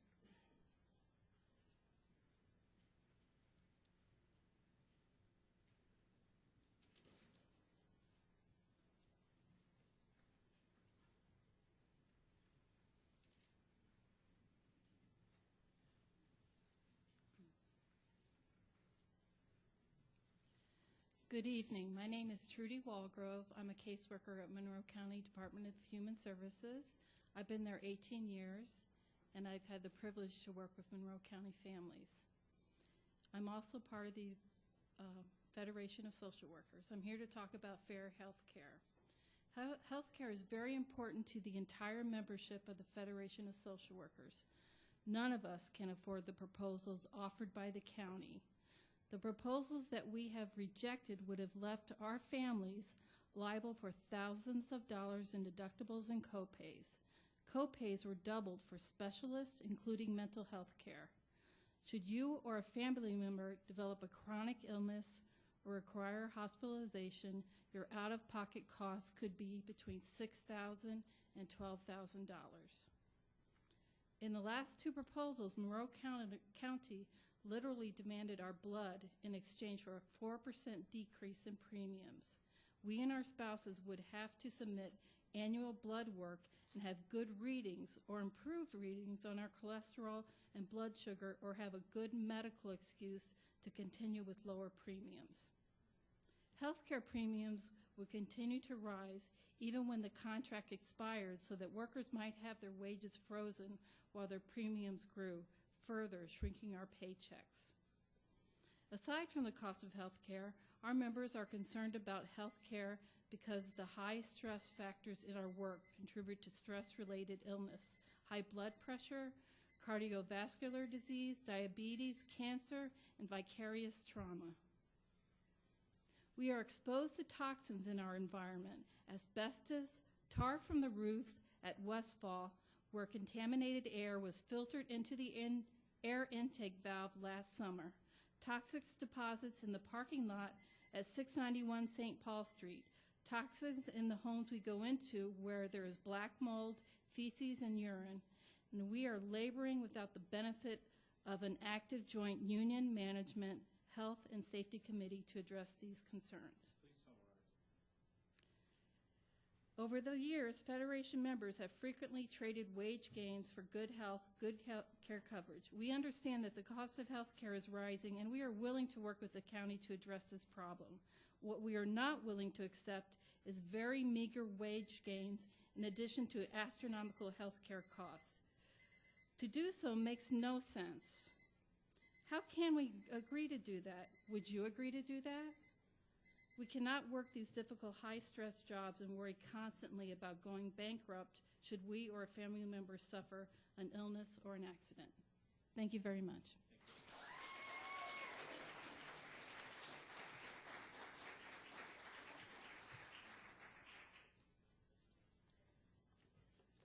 My name is Cassandra Petzos. As a friend of Northampton, I'd like to call your attention to quotes from the minutes of the June 11th, 2013 legislature meeting. In the handout, it is Exhibit 5, Section 2. On page 11, the County Director of Parks, Larry Staub, states through the President, quote, "At last report, the dome is sold." The dome is sold. Can Mr. Staub explain that? Shortly after that meeting, it came to light in the press that the dome sale had not occurred. Therefore, that was false information which the legislature acted on despite the comments of public forum speakers that night intimating that the dome was not sold. To the best of our knowledge, at this date, 1 full year later, the dome remains unsold. On page 12, Mr. Staub is quoted as follows in reference to the proposed site work. Quote, "We are talking about the Parks Department through the proper procedures, through the public works laws, through public bidding laws, through the use of the Wicks law." End quote. To the best of our knowledge, a lot of site work was done last summer, but by whom, other than county employees at county expense? We do not know by whom. Who were the other contractors and under what bid and contract documents were they hired? We see a lot of expense with only $32,000 offsetting it from the contractor. Also on page 12, quotes from Mr. Staub continue, quote, "That is a false statement, and construction will not take place if money is not in place. If you read the referral, we very specifically said that funding or construction of these improvements would take place with funds deposited into the Northampton Park Trust Fund. I could guarantee you that, whatever the cost for these improvements, it will not come from the county or the county parks department," end quote. We asked the county administration and Mr. Staub, where are the recorded deposits to the Northampton Trust Fund? How much money has been placed in this so-called trust fund to date? We request to see the records of deposits. Show us the money.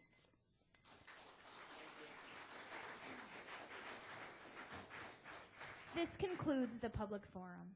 At this time, we will recess the June 12, 2014 meeting of the Monroe County Legislature and convene the Pure Waters Administration Board for the Gates Chi-Li Ogden Sewer Districts, the Irondequoit Bay South Central Pure Waters District, the Northwest Quadrant Pure Waters District, and the Rochester Pure Waters District. The clerk will please note the attendance and read the first item on the agenda. PWAB Agenda Item 1, Referral 14-0192. It is moved by Legislator Marinetti. It is seconded by Legislator Michike and Legislators Yolovich. This is a motion to adopt. Is there any discussion at this time? Seeing none, all those in favor indicate by saying aye. Opposed? The item carries. Next item. PWAB Agenda Item Number 2, Referral 14-0194. Moved by Legislator Michike. It is seconded by Legislator Yolovich. This is the motion to adopt. Is there any discussion at this time? Seeing none, all those in favor indicate by saying aye. Opposed? The item carries. We will now recess the Gates Chi-Li Ogden Sewer District, the Irondequoit Bay South Central Pure Waters District, the Northwest Quadrant Pure Waters District, and the Rochester Pure Waters District, and adjourn the Pure Waters Administration Board. The June 10th, 2014 meeting of the legislature is now reconvened. At this time, I would like referral 14-1456BR be distributed, and I would like to make the motion to reconsider intro number 249 of 2014. Do I have a second? Seconded by Legislator Tucciarello. Is there any discussion at this time? This is just on the, this is not on that. This is just on the reconsideration.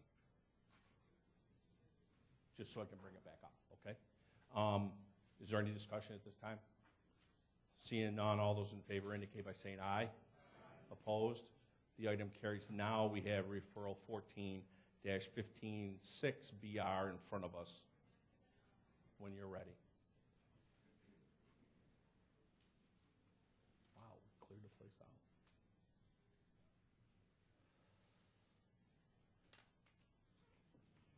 Ready? Ready?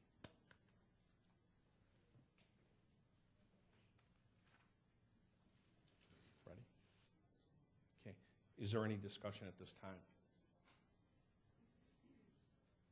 Seeing none, all those in favor indicate by saying aye. Opposed? The item carries.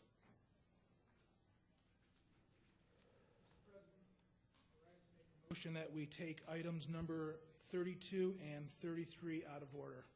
Do we have a second for that? Second. Is there any discussion to move in that? Okay. All in favor say aye. Okay. We are now on to item number 32. Item number 32, referral 14-0198.s. Guys are faster than me tonight. It is moved by legislator Yolovich. It is second by legislator Rocco. Is there any discussion at this time?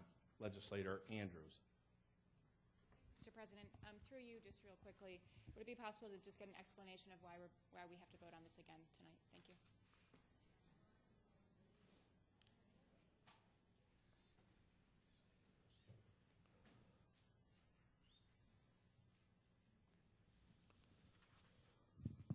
Through the President, there was a revision that was done at the Assembly, the State Assembly, and therefore we have to pass both Senate and Assembly home rule messages. Thank you very much. Thank you. Is there any other discussion at this time? Seeing none, all those in favor indicate by saying aye. Opposed? The item carries. Next item, please. Item number 33, referral 14-0199.a. Moved by legislator Yolovich. It is second by legislator Rocco. Is there any discussion at this time? Seeing none, all those in favor indicate by saying aye. Opposed? The item carries. At this time, I would like to call a brief recess so that we can process these papers and get them on their way to Albany. Take 5 minutes.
Folks, if you'll take your seats, please.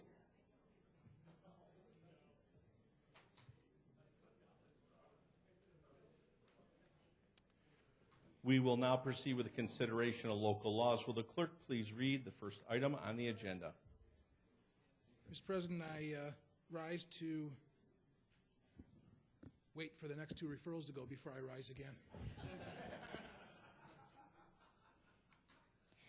Item number 1, referral 14-0136,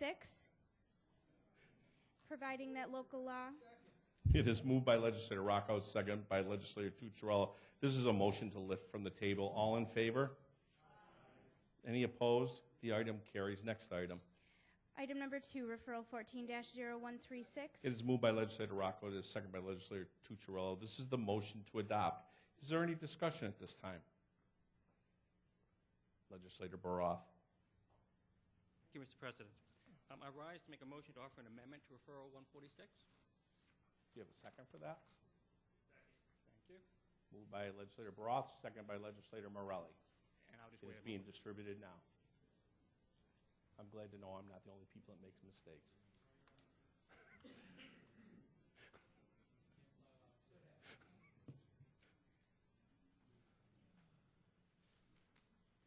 Thank you. Now that's nice service. See, Joe never gives me service like that. That's nice. Yes.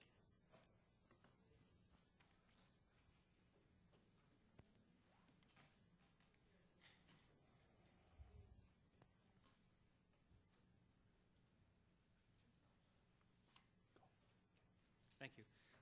First, I must say thank you for the brief break we had. It makes us all refreshed for this amendment. I always appreciate sharp eyes, so thank you very much for that.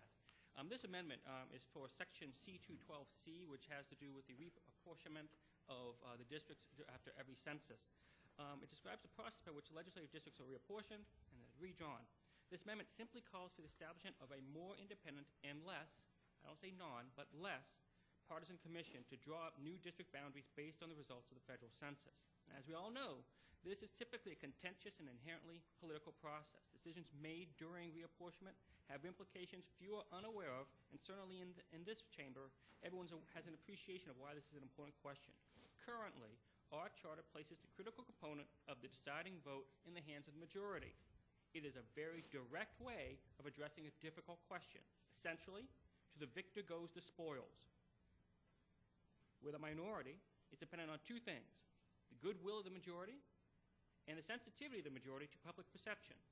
The existence of either varies, and according to some, varies widely. We've seen good, in my mind, we've seen less than good, in my mind. But that varies.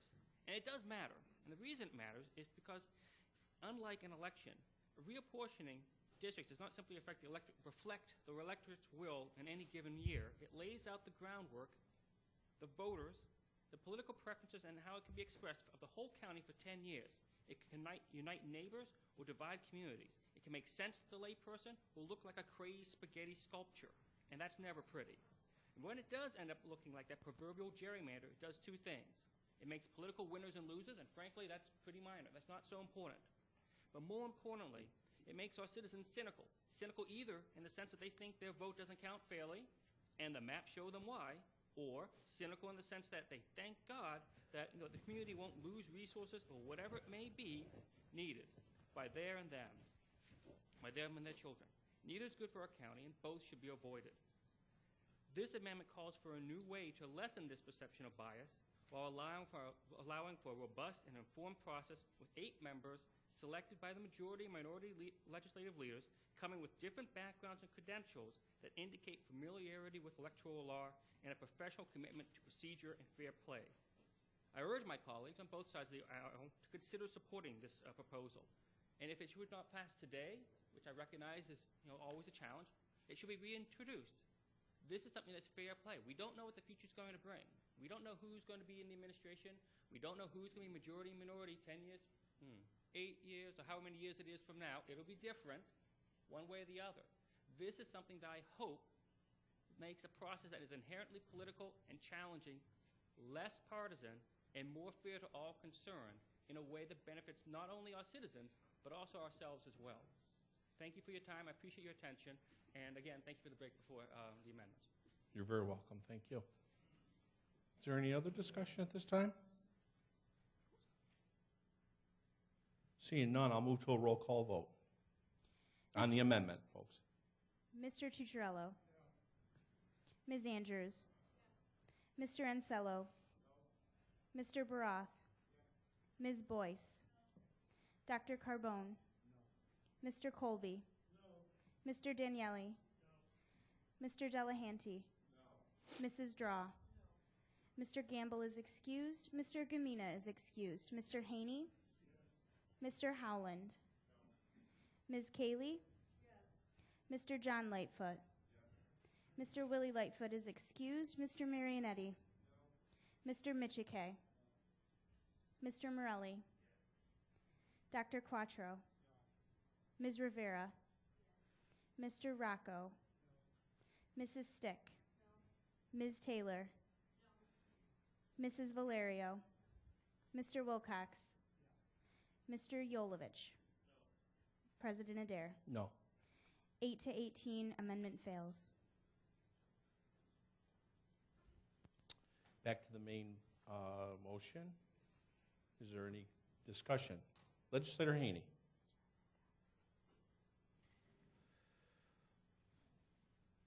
Thank you, Mr. President. Mr. President, I rise to make a motion to offer an amendment to referral 14-0136. Do you have a second on that? It is moved by Legislator Haney, a second by Legislator Andrews, and it will be distributed now to the entire body.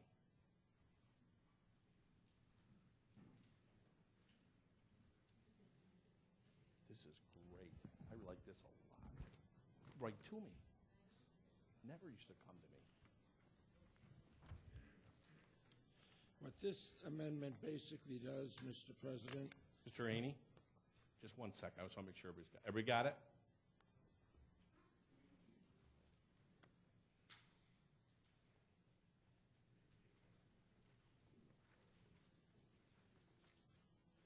All set. Legislator Haney? Thank you, Mr. President. The floor is yours. What this amendment basically does, Mr. President, is return the date for the required submission of the county budget from November 15th to the second Tuesday in October, which is where it always was until about 5 or 6 years ago. By moving the submission date to November 15th, we have greatly truncated the period that the legislature has to evaluate the budget. Last year, because of the way the calendar fell and Thanksgiving, etc., the period was especially difficult. At the time when the legislature moved the submission date, Mr. President, the reason for the move, and this had validity to it, but the reason for the move was because the state legislature had for several years been unable to adopt a timely state budget. And the state budgets, of course, the state budget clearly impacts the county budget, and the state budgets sometimes were not being passed until July, August, September. One year, in fact, as I recall, I think it was in December that the state actually adopted a budget. It proceeded only on continuing resolutions. However, for the last 4 years, the state has corrected that defect in its operations, and the state has adopted timely budgets by April the 1st of each year. So that the problem that we were aiming to resolve by the change in the date for the submission no longer exists. The Monroe County operated for decades with a second Tuesday in October submission date. Many counties in the state submit their budgets. Some of them, including Onondaga, even adopt their budget before we even expose our budget for public discussion. Therefore, since the reason for why we delayed the introduction no longer exists, and to enable both this honorable body and the public to have more time to examine that all-important document, I move that the amendment as distributed, which basically moves the submission date to the second Tuesday in October. Thank you. Thank you. Is there any other discussion at this time? Seeing none, I'll move to a roll call vote on the amendment. Mr. Tucciarello? Ms. Andrews? Mr. Ansello? Mr. Baroth? Ms. Boyce? Dr. Carbone? Mr. Colby? Mr. Daniele? Mr. Delahanty? Mrs. Draw? Mr. Gamble is excused. Mr. Gamina is excused. Mr. Haney? Mr. Howland? Ms. Kaylee? Mr. John Lightfoot? Mr. Willie Lightfoot is excused. Mr. Marionetti? Mr. Michike? Mr. Morelli? Dr. Quattro? Ms. Rivera? Mr. Rocco? Mrs. Stick? Ms. Taylor? Mrs. Valerio? Mr. Wilcox? Mr. Yolovich? President Adair? No. 8 to 18, amendment fails. Back to the main motion. Is there any other discussion at this time? Legislator Keeley. Thank you, Mr. President. I rise to make a motion to offer an amendment to referral 14-0136. And do you have a second on that? Seconded by Legislator Baroff. We will wait for the distribution. Okay, thank you.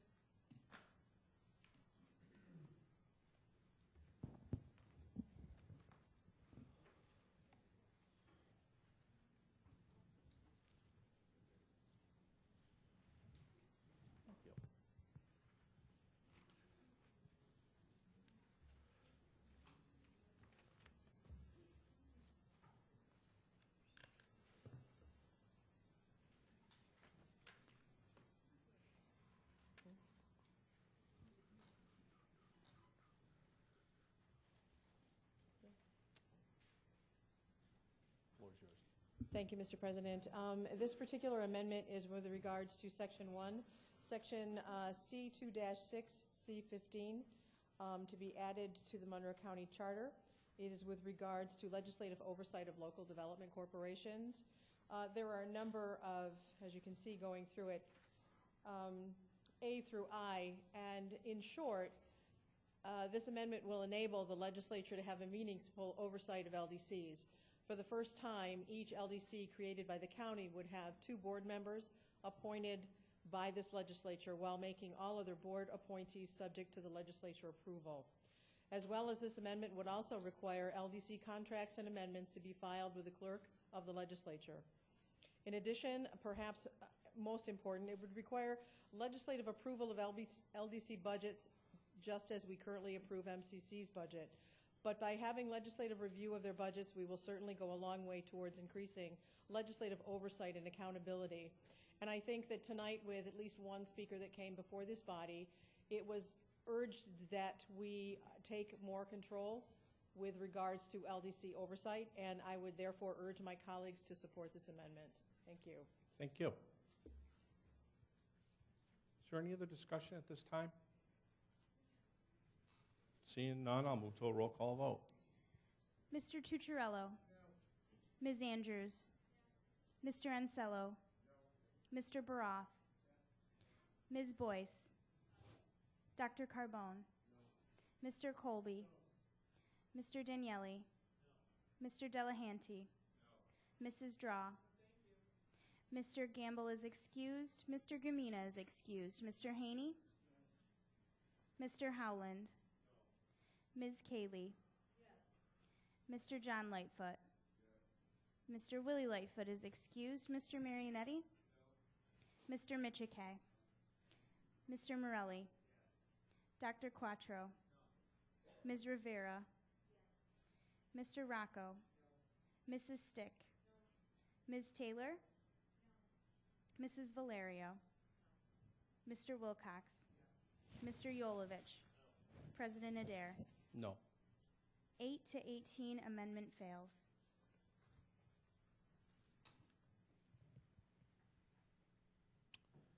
Back to the main motion. Is there any other discussion at this time? Legislator Rivera.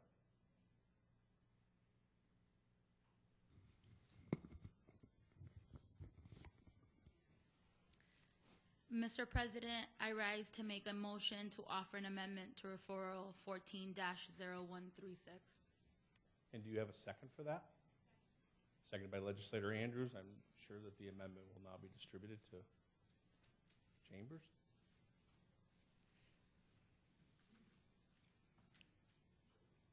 Thank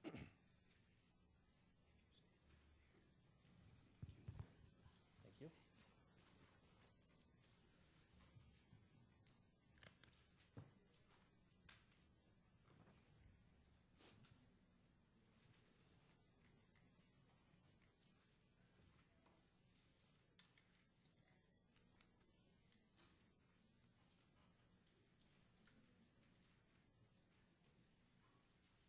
Legislator Rivera, the floor is yours.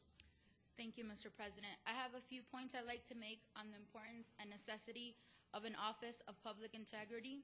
As evidenced by numerous and reported scandals in recent years, the current ethics enforcement in this county leaves much to be desired. Both the county executive and the legislative majority have done next to nothing to ensure taxpayer resources are protected. And our number one priority must always be to protect public resources from abuse. That's why we propose the creation of a truly independent ethics watchdog in Office of Public Integrity.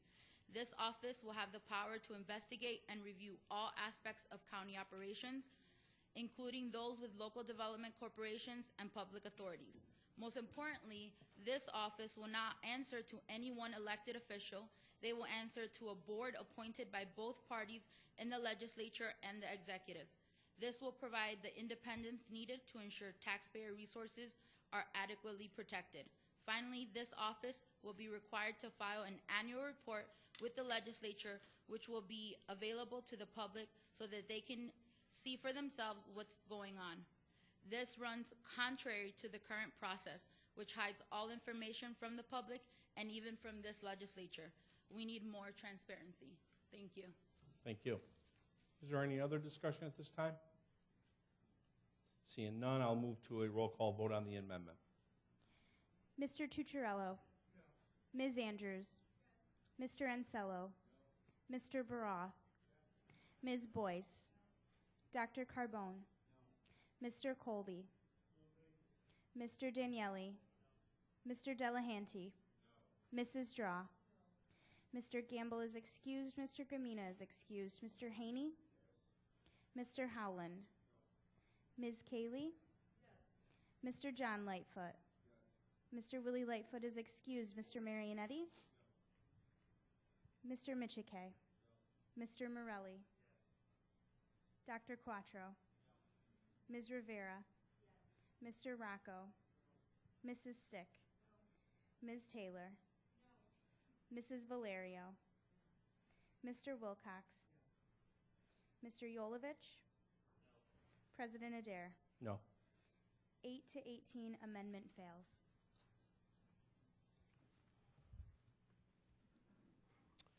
Back to the main referral. Is there any other discussion at this time? Legislator Cayley. Thank you, Mr. President. I rise at this moment to offer an amendment to 140136. It is moved by Legislator Cayley. It is seconded by Legislator John Lightfoot. The amendment's now being distributed.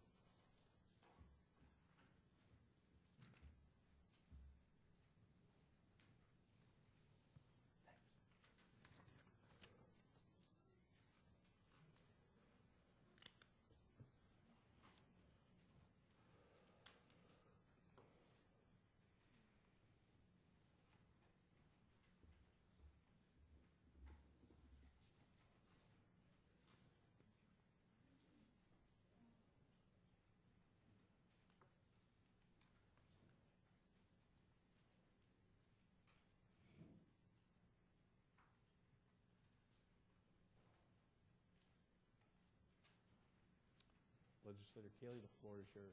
Thank you, Mr. President. This amendment refers to Section C2-11A1, page 7.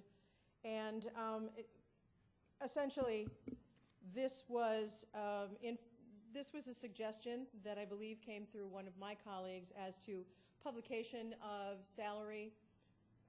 And what has happened in the interim is that there has been an insertion of language which actually dilutes the original intent of the recommendation. So therefore, this strikes any language that has to do with the Compensation Policy Commission and returns the original recommendation to the strength that it was intended. And I would urge my colleagues to support it at this time. Thank you. Thank you. Is there any other discussion at this time? Seeing none, I'll move to a roll call vote. Mr. Tucciarello.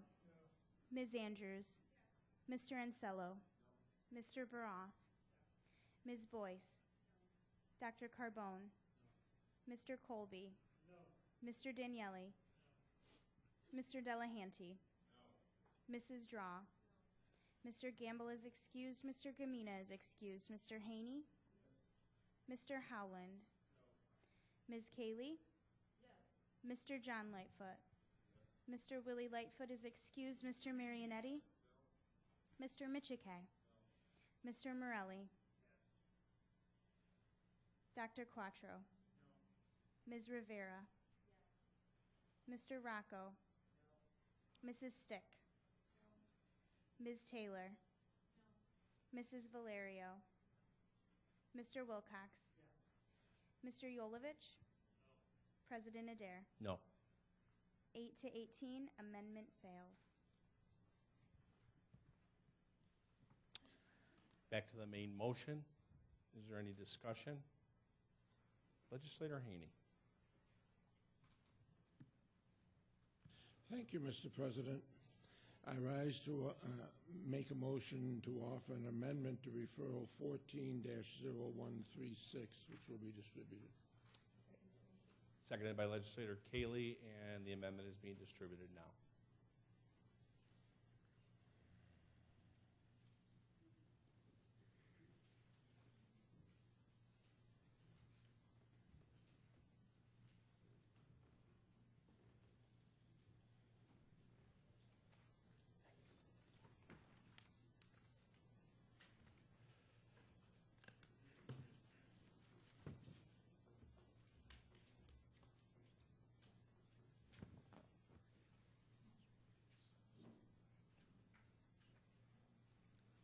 Mr. President, 4 years ago, I believe it was in 2010, the state legislature granted local governments and the state government itself the authority to defer part of their annual pension payments.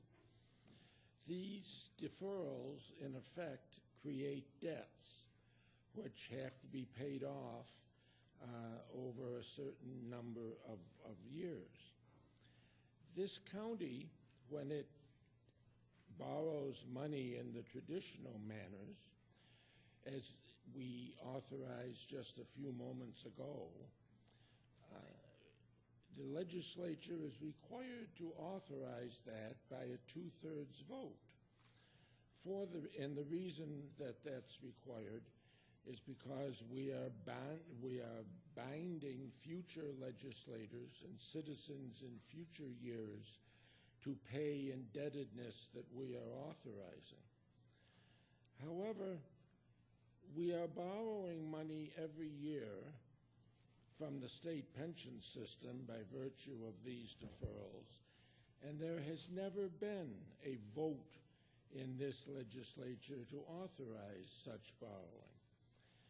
And such deferrals or borrowings, Mr. President, are escalating.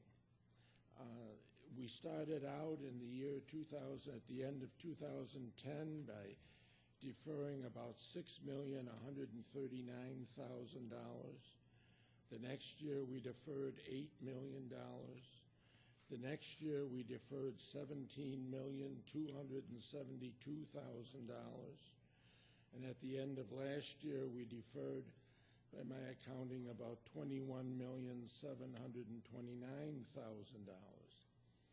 In the aggregate, Mr. President, over the last 4 years, we have deferred, which is to say incurred indebtedness, long-term indebtedness, to the state pension system in the aggregate amount of about $53,140,000.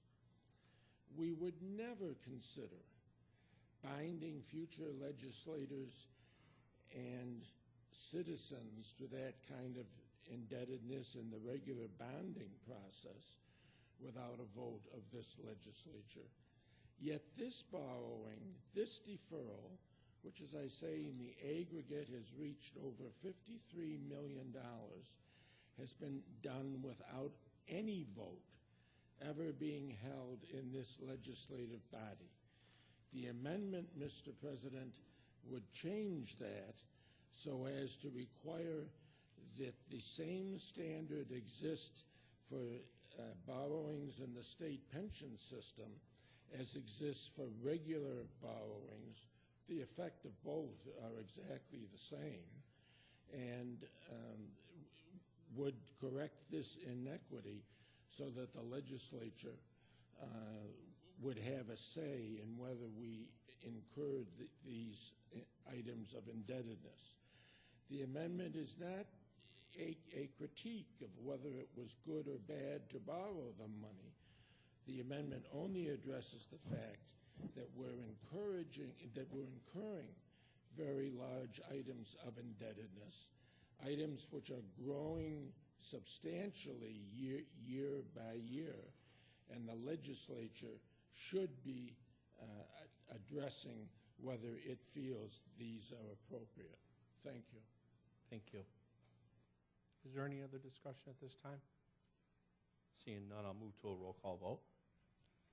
Mr. Tucciarello. Ms. Andrews. Mr. Ansello. Mr. Baroff. Ms. Boyce. Dr. Carbone. Mr. Colby. Mr. Daniele. Mr. Delahanty. Mrs. Draw. Mr. Gamble is excused. Mr. Gamina is excused. Mr. Haney. Mr. Howland. Ms. Kaylee. Mr. John Lightfoot. Mr. Willie Lightfoot is excused. Mr. Marionetti. Mr. Michike. Mr. Morelli. Dr. Quattro. Ms. Rivera. Mr. Rocco. Mrs. Stick. Ms. Taylor. Mrs. Valerio. Mr. Wilcox. Mr. Yolovich. President Adair. No. 8 to 18, amendment fails.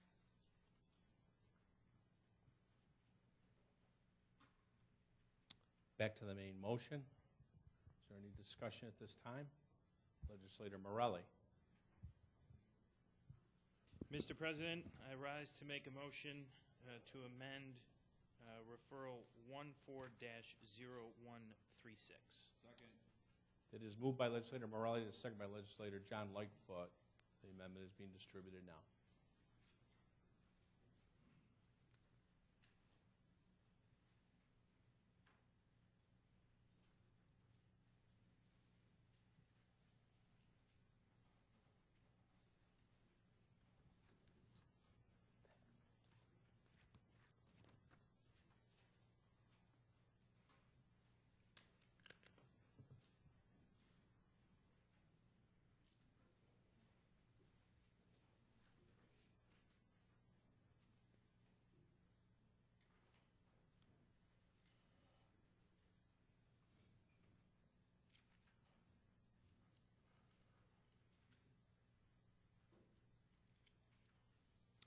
Legislator Morelli. Thank you, Mr. President. Mr. President, this amendment would be in addition to an amendment that we're already considering in 14-0136, amendment to section C2-11A1 on page 7. The additional change that we've opted to, that we believe should be taken up is in reference to how much a lease agreement the county executive has the ability to execute an agreement with.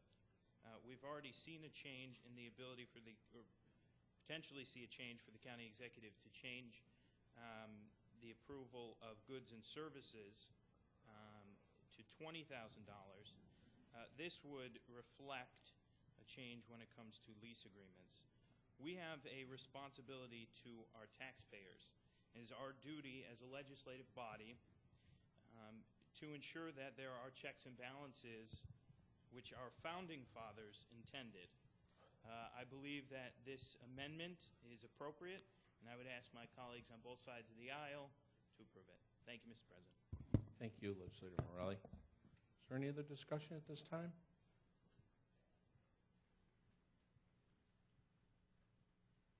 Seeing none, I'll move to a roll call vote. Mr. Tucciarello. Ms. Andrews. Mr. Ansello. Mr. Baroth. Ms. Boyce. Dr. Carbone. Mr. Colby. Mr. Daniele. Mr. Delahanty.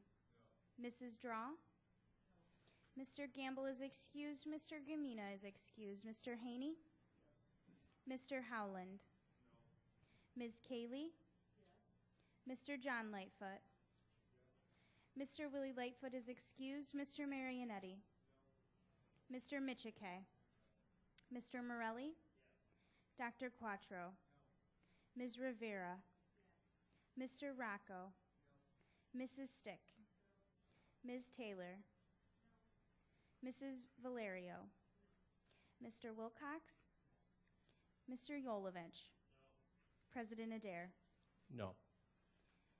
8 to 18, amendment fails. Back to the main motion. Is there any other discussion this time? Legislator Wilcox had his hand up first. Thank you, Mr. President. I rise to make a motion to offer an amendment to referral 14-0136. And do we have a second? Thank you, Legislator Haney. Moved by Legislator Wilcox, second by Legislator Haney. The amendment is now being distributed to everybody.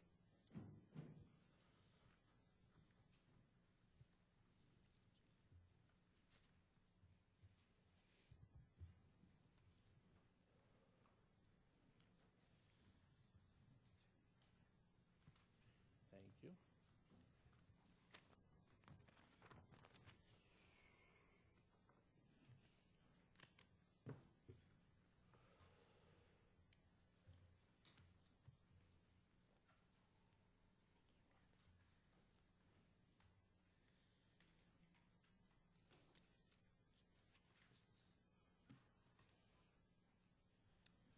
Legislator Wilcox, the floor is yours. Thank you. Mr. President, this amendment would change the composition of the Monroe County Board of Ethics to be in general conformity with the New York State law by requiring that a majority of the members of the Ethics Board are not county or municipal employees. This amendment would simply allow our Ethics Board to remain as independent as possible and bring it in conformity with New York State law. Thank you, Mr. President. Thank you. Is there any other discussion at this time? Seeing none, I'll move to a roll call vote. Mr. Tucciarello? Ms. Andrews? Mr. Ansello? Mr. Baroth? Ms. Boyce? Dr. Carbone? Mr. Colby? Mr. Daniele? Mr. Delahanty? Mrs. Draw? Mr. Gamble is excused. Mr. Gamina is excused. Mr. Haney? Mr. Howland? Ms. Cayley? Mr. John Lightfoot? Mr. Willie Lightfoot is excused. Mr. Marionetti? Mr. Michike? Mr. Morelli? Dr. Quattro? Ms. Rivera? Mr. Rocco? Mrs. Stick? Ms. Taylor? Mrs. Valerio? Mr. Wilcox? Mr. Yolovich? President Adair? No. 8 to 18, amendment fails. Back to the main motion. Is there any other discussion? Legislator Kaley. Thank you, Mr. President. I rise to make a motion to offer an amendment to referral 140136, and it will be distributed now. And I believe the second will come from Legislator Wilcox because he looked very anxious back there. Okay, good. Did great.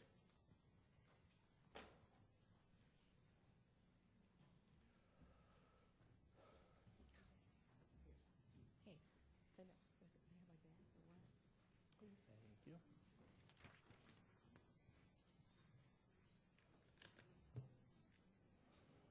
Thank you. You guys look like you're doing a collection study for church.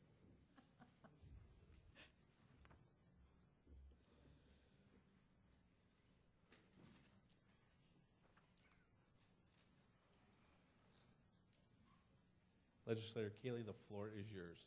Thank you very much. This one is fairly simple and straightforward.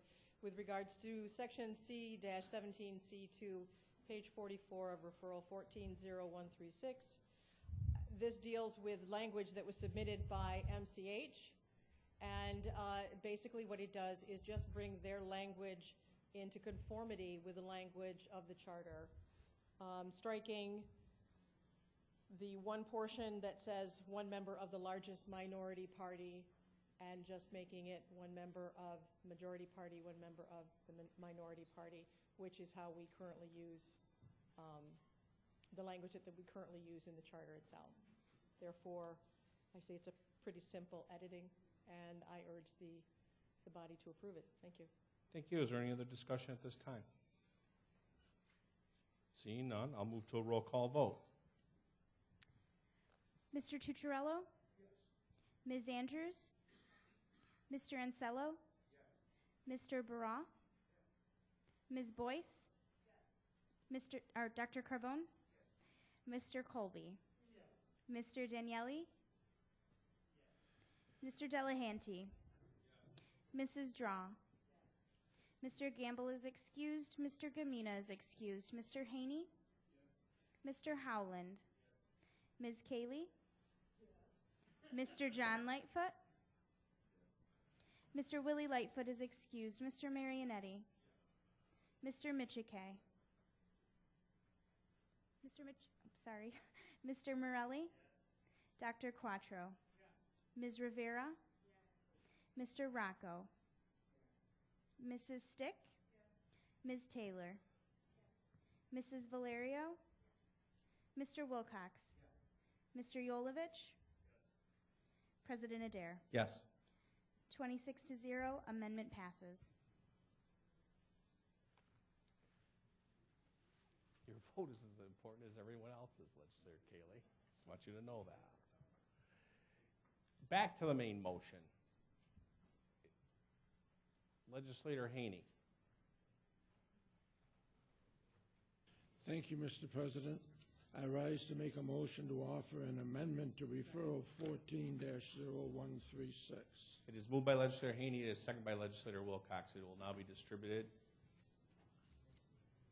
to the entire body.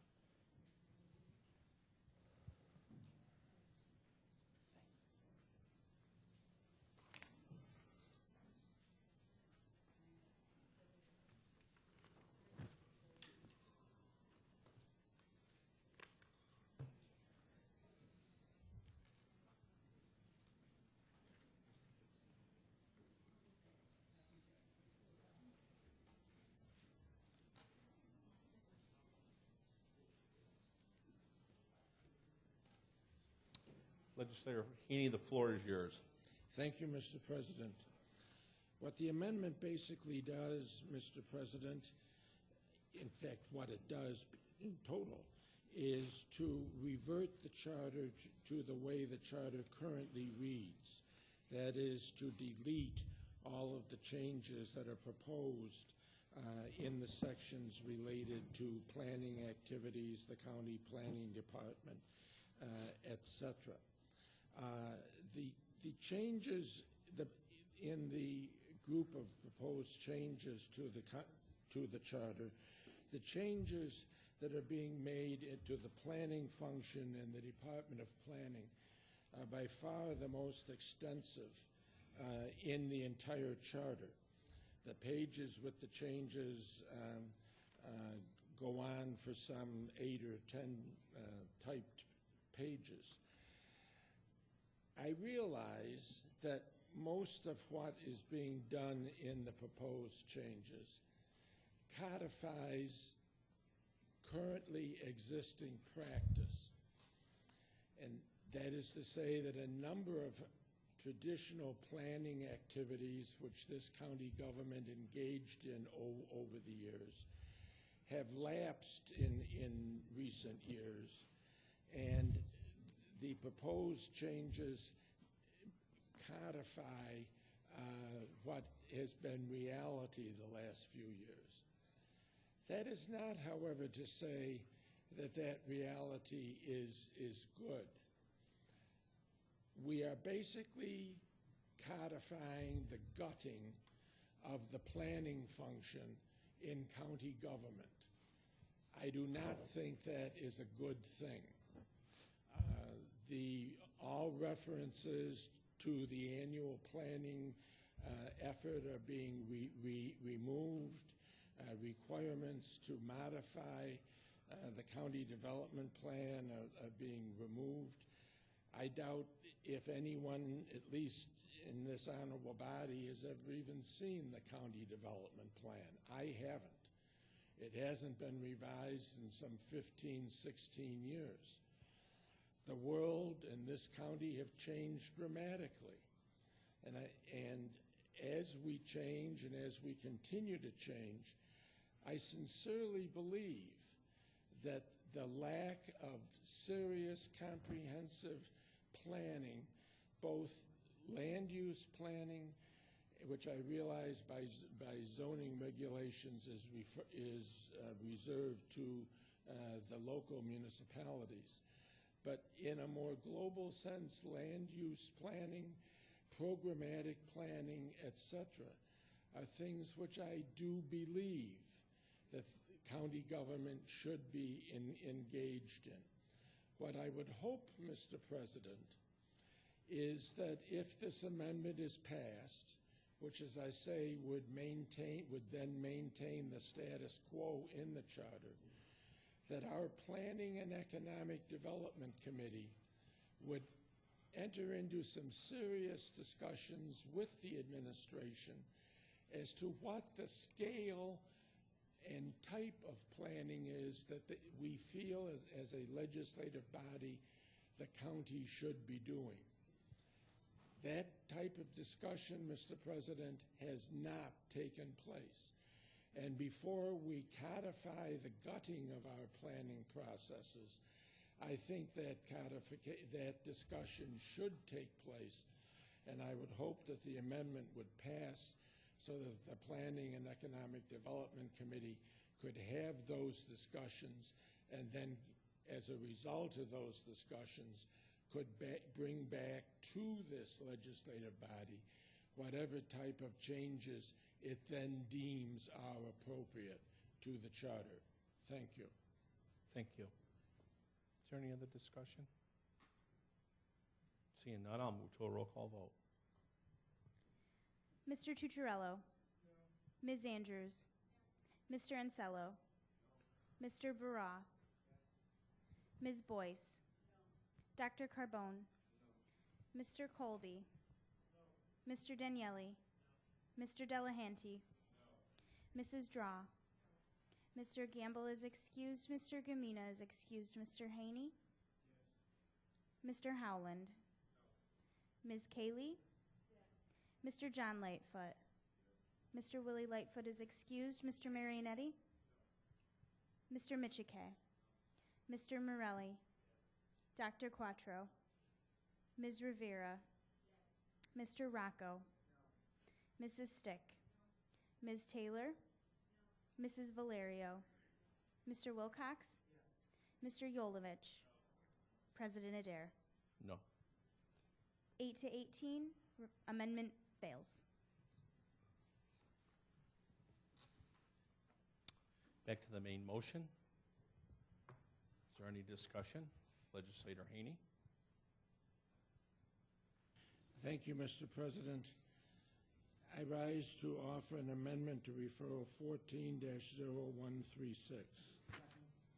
Moved by legislator Haney, second by legislator Wilcox. The amendment will now be distributed.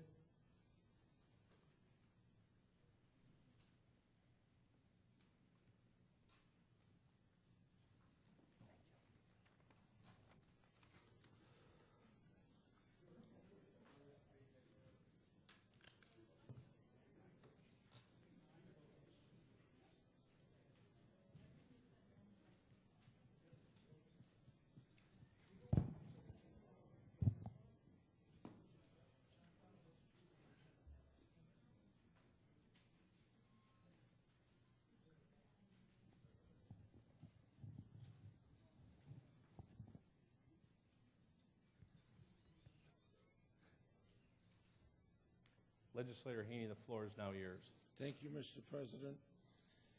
This item, I think, should be relatively simple and straightforward. In the proposed changes to the charter, much commendable and detailed work has been done in cleaning up language, changing titles where they no longer are accurate, etc. A couple of titles appear to have slipped through that editing process in Article 9, where we talk about the Department of Human Services. Back about a dozen years or so ago, in an economizing effort, an effort was made to consolidate several county departments that deal with human services, if you will. And for example, at that time, the Office of Veterans Affairs, the Youth Bureau, the Aging Agency, etc., were brought into the Department of Human Services.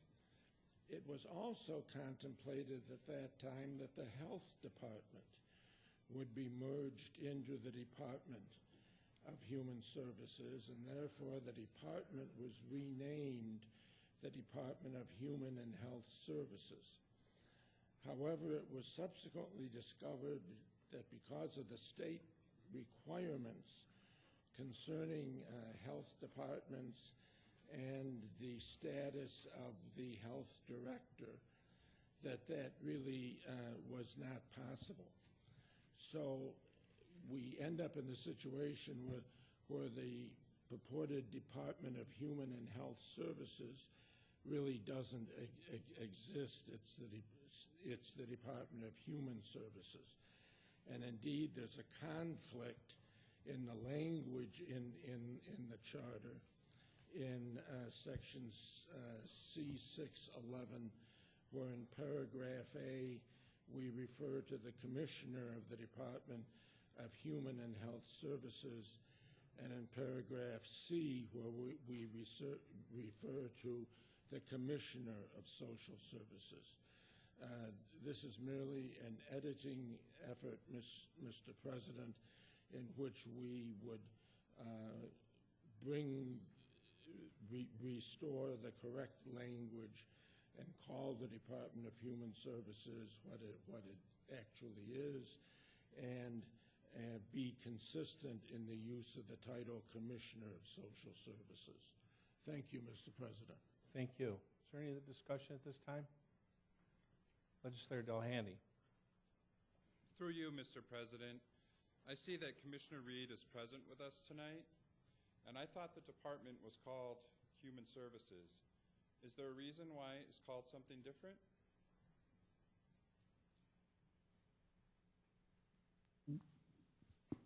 Through you, Mr. President. Actually, when we were considering these issues, that was a question we considered fairly significantly.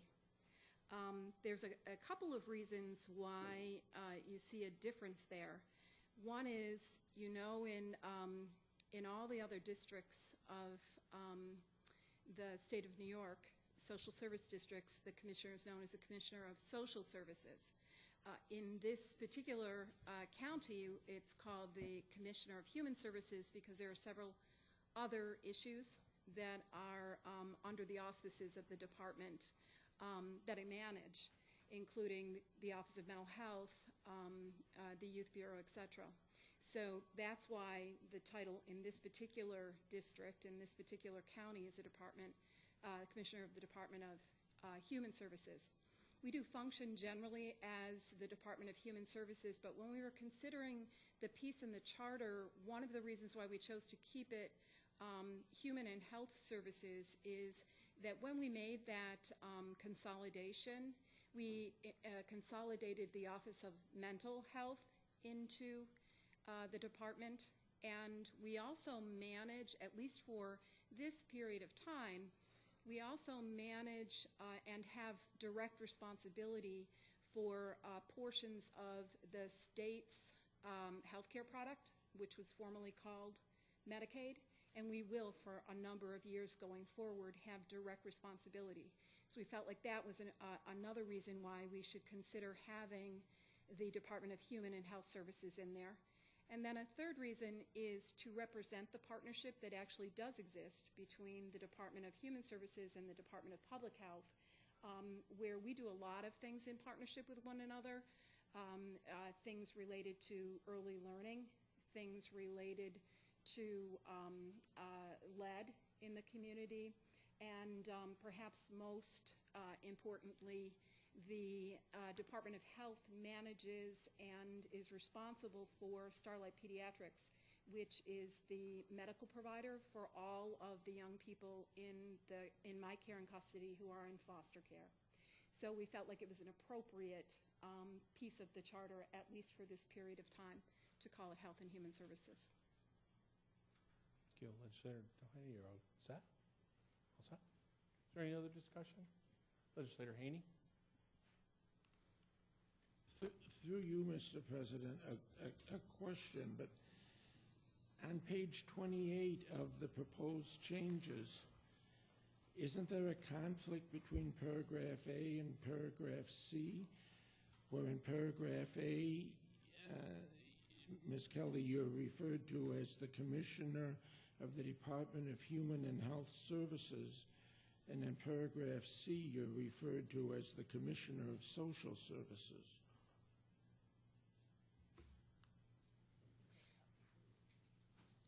Through you, Mr. President, I think the reason why there are two different titles there is because there is the work that I do on behalf of the entire Department of Human Services, which includes the work for the Youth Bureau, Office for the Aging, etc. In those cases, I'm the Commissioner of Human Services functioning in a broader capacity. In other cases, I'm the Commissioner of Social Services, a title recognized by the state, and that's very specific to the District of Social Services, which is the piece of the work that is the financial piece of the work, Medicaid, temporary assistance, food stamps, anything like that, as well as the Children and Family Services side, Child Protective, etc. In those particular cases, it's the Commissioner of Social Services title that I would be functioning under. So through the chair, you officially have two different titles?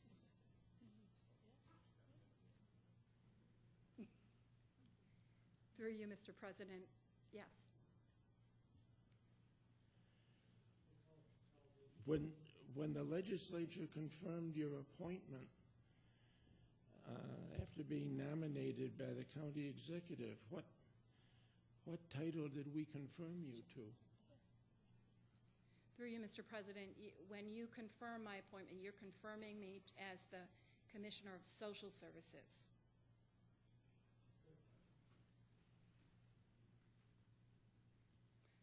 I happen to have additional responsibilities over and above that, but from a state of New York perspective, because that's what you're approving is the State of New York 5-year commission, you're approving me as the Commissioner of Social Services.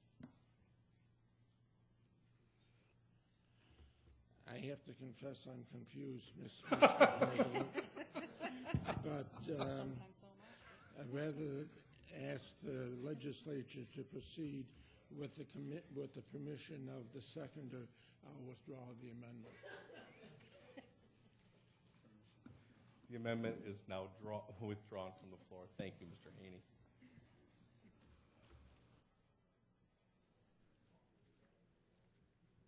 Back to the main motion.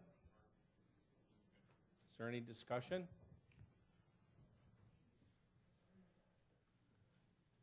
Legislator Baroth. You need to raise your hand. Thank you, Mr. President. I have good news. This will be the last amendment. I Okay. also, before I rise to offer a motion to for an amendment to referral 140136. And do you have a second for that? I hope so. There we go. Second by Legislator Andrews. The amendment will now be distributed. Did you want to speak? Oh, well, you acted like you did, but you didn't raise your hand.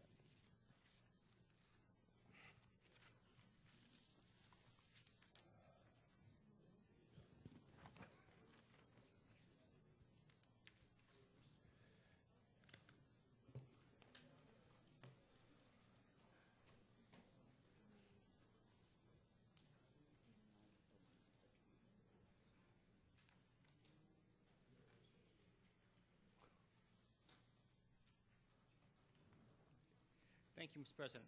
Before continuing, I just want to take a pause for a moment and thank our two staff members who have been walking around quite a few miles today, and I very much appreciate it. So, thank you. This amendment is to Section C4-2A1. It describes what needs to be included in the operating budget, and so it's basically the basis for many decisions, if not all decisions, made by the county on a fiscal level. And just as everyone here knows that we look at price tags before making purchases, and we also know it's wise to see what we have in the bank account before making these major purchases. Now, clearly in this room, we got people who are affluent and people in this room who live paycheck to paycheck. And when we live paycheck to paycheck, we've learned to, count every single penny and to be really careful about how we spend our money, okay? And we have to make sure that we double check things. And if you're married, as many of us are, you probably know that two sets of eyes is better than one, and what one hand misses, another may catch. And that's why I'm proposing this amendment to the charter proposal before us. And essentially what this does is reinsert one single sentence, and I'm going to read it off for you very quickly. The proposed operating budget shall also contain the basis for estimates of yields of existing and authorized revenue sources. This is a minor piece of language that's been in place for at least 20 years.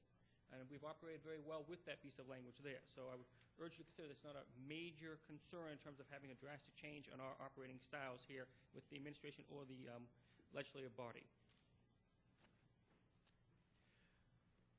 When we ask questions in sessions such as this, and we make amendments, or we ask about budgets privately or even behind closed doors or what we call offline, every legislator in this room has a responsibility to double check, to ask questions, to see if something was missed or assumed. And I know all of us do this, either directly or indirectly, on both sides of the aisle. And that's why sometimes we have long, drawn-out meetings, sometimes committee meetings that go forever, it seems like anyhow. And it takes time to ask what needs to be asked, and to use that extra set of eyes. And in this chamber, we ought to have 29 extra set of eyes. And I mentioned some of us work, for a month-to-month paycheck, and we don't have much room for error. Monroe County is like that family getting by month to month, trying to stretch dollars, which is a good thing, trying to keep a roof over our heads, a good thing, trying to keep our credit rating up, critically important, try to keep potential deficits down. We agree these are important things, and to fulfill mandates, either by the state, federal government, or even by the county itself. But most importantly, to deliver services and provide the infrastructure our community needs to thrive and succeed. And this is not an easy undertaking. In fact, it's terribly challenging. But this is the undertaking the administration has taken on, repeatedly. But it does so with oversight and review from this body to help it. We can only do our job of overseeing and reviewing this budgetary process if we have access to reliable and detailed information about where our dollars are coming from. We need to know the basis for the estimates of yields of existing and authorized revenue sources, not just to determine if they make factual sense, but also be able to judge the reasonableness of our budget's expenditures, which are in part supported by these revenues. It's for this reason I urge my colleagues to consider supporting this proposal to reinsert the single sentence of language that was stricken from the charter language. Doing so is part of fulfilling our responsibility of supporting good government, and just as importantly, providing the administration, be that administration Republican or Democrat, the legislative support and oversight our system of governance is founded on. Checks and balances is how we describe it, and ultimately it really is about writing checks and balancing the budget. Our role as legislators is to make sure this is done right. And again, I'll point out that this single sentence has been in the county charter for over 20 years, and we've operated very well. The administration has done an excellent job of shepherding its budget through the legislative process, and I imagine they can continue to do so. I urge you to consider voting for this. I do not think this is some sort of partisan ploy. It is really an honest-to-God attempt to make the process be the way it should be. Thank you very much. Thank you. Is there any other discussion at this time? Seeing none, I'll move to a roll call vote. Mr. Tucciarello. Ms. Andrews. Mr. Ansello. Mr. Baroff. Ms. Boyce. Dr. Carbone. Mr. Colby. Mr. Daniele. Mr. Delahanty. Mrs. Draw. Mr. Gamble is excused. Mr. Gamina is excused. Mr. Haney. Mr. Howland. Ms. Cayley. Mr. John Lightfoot.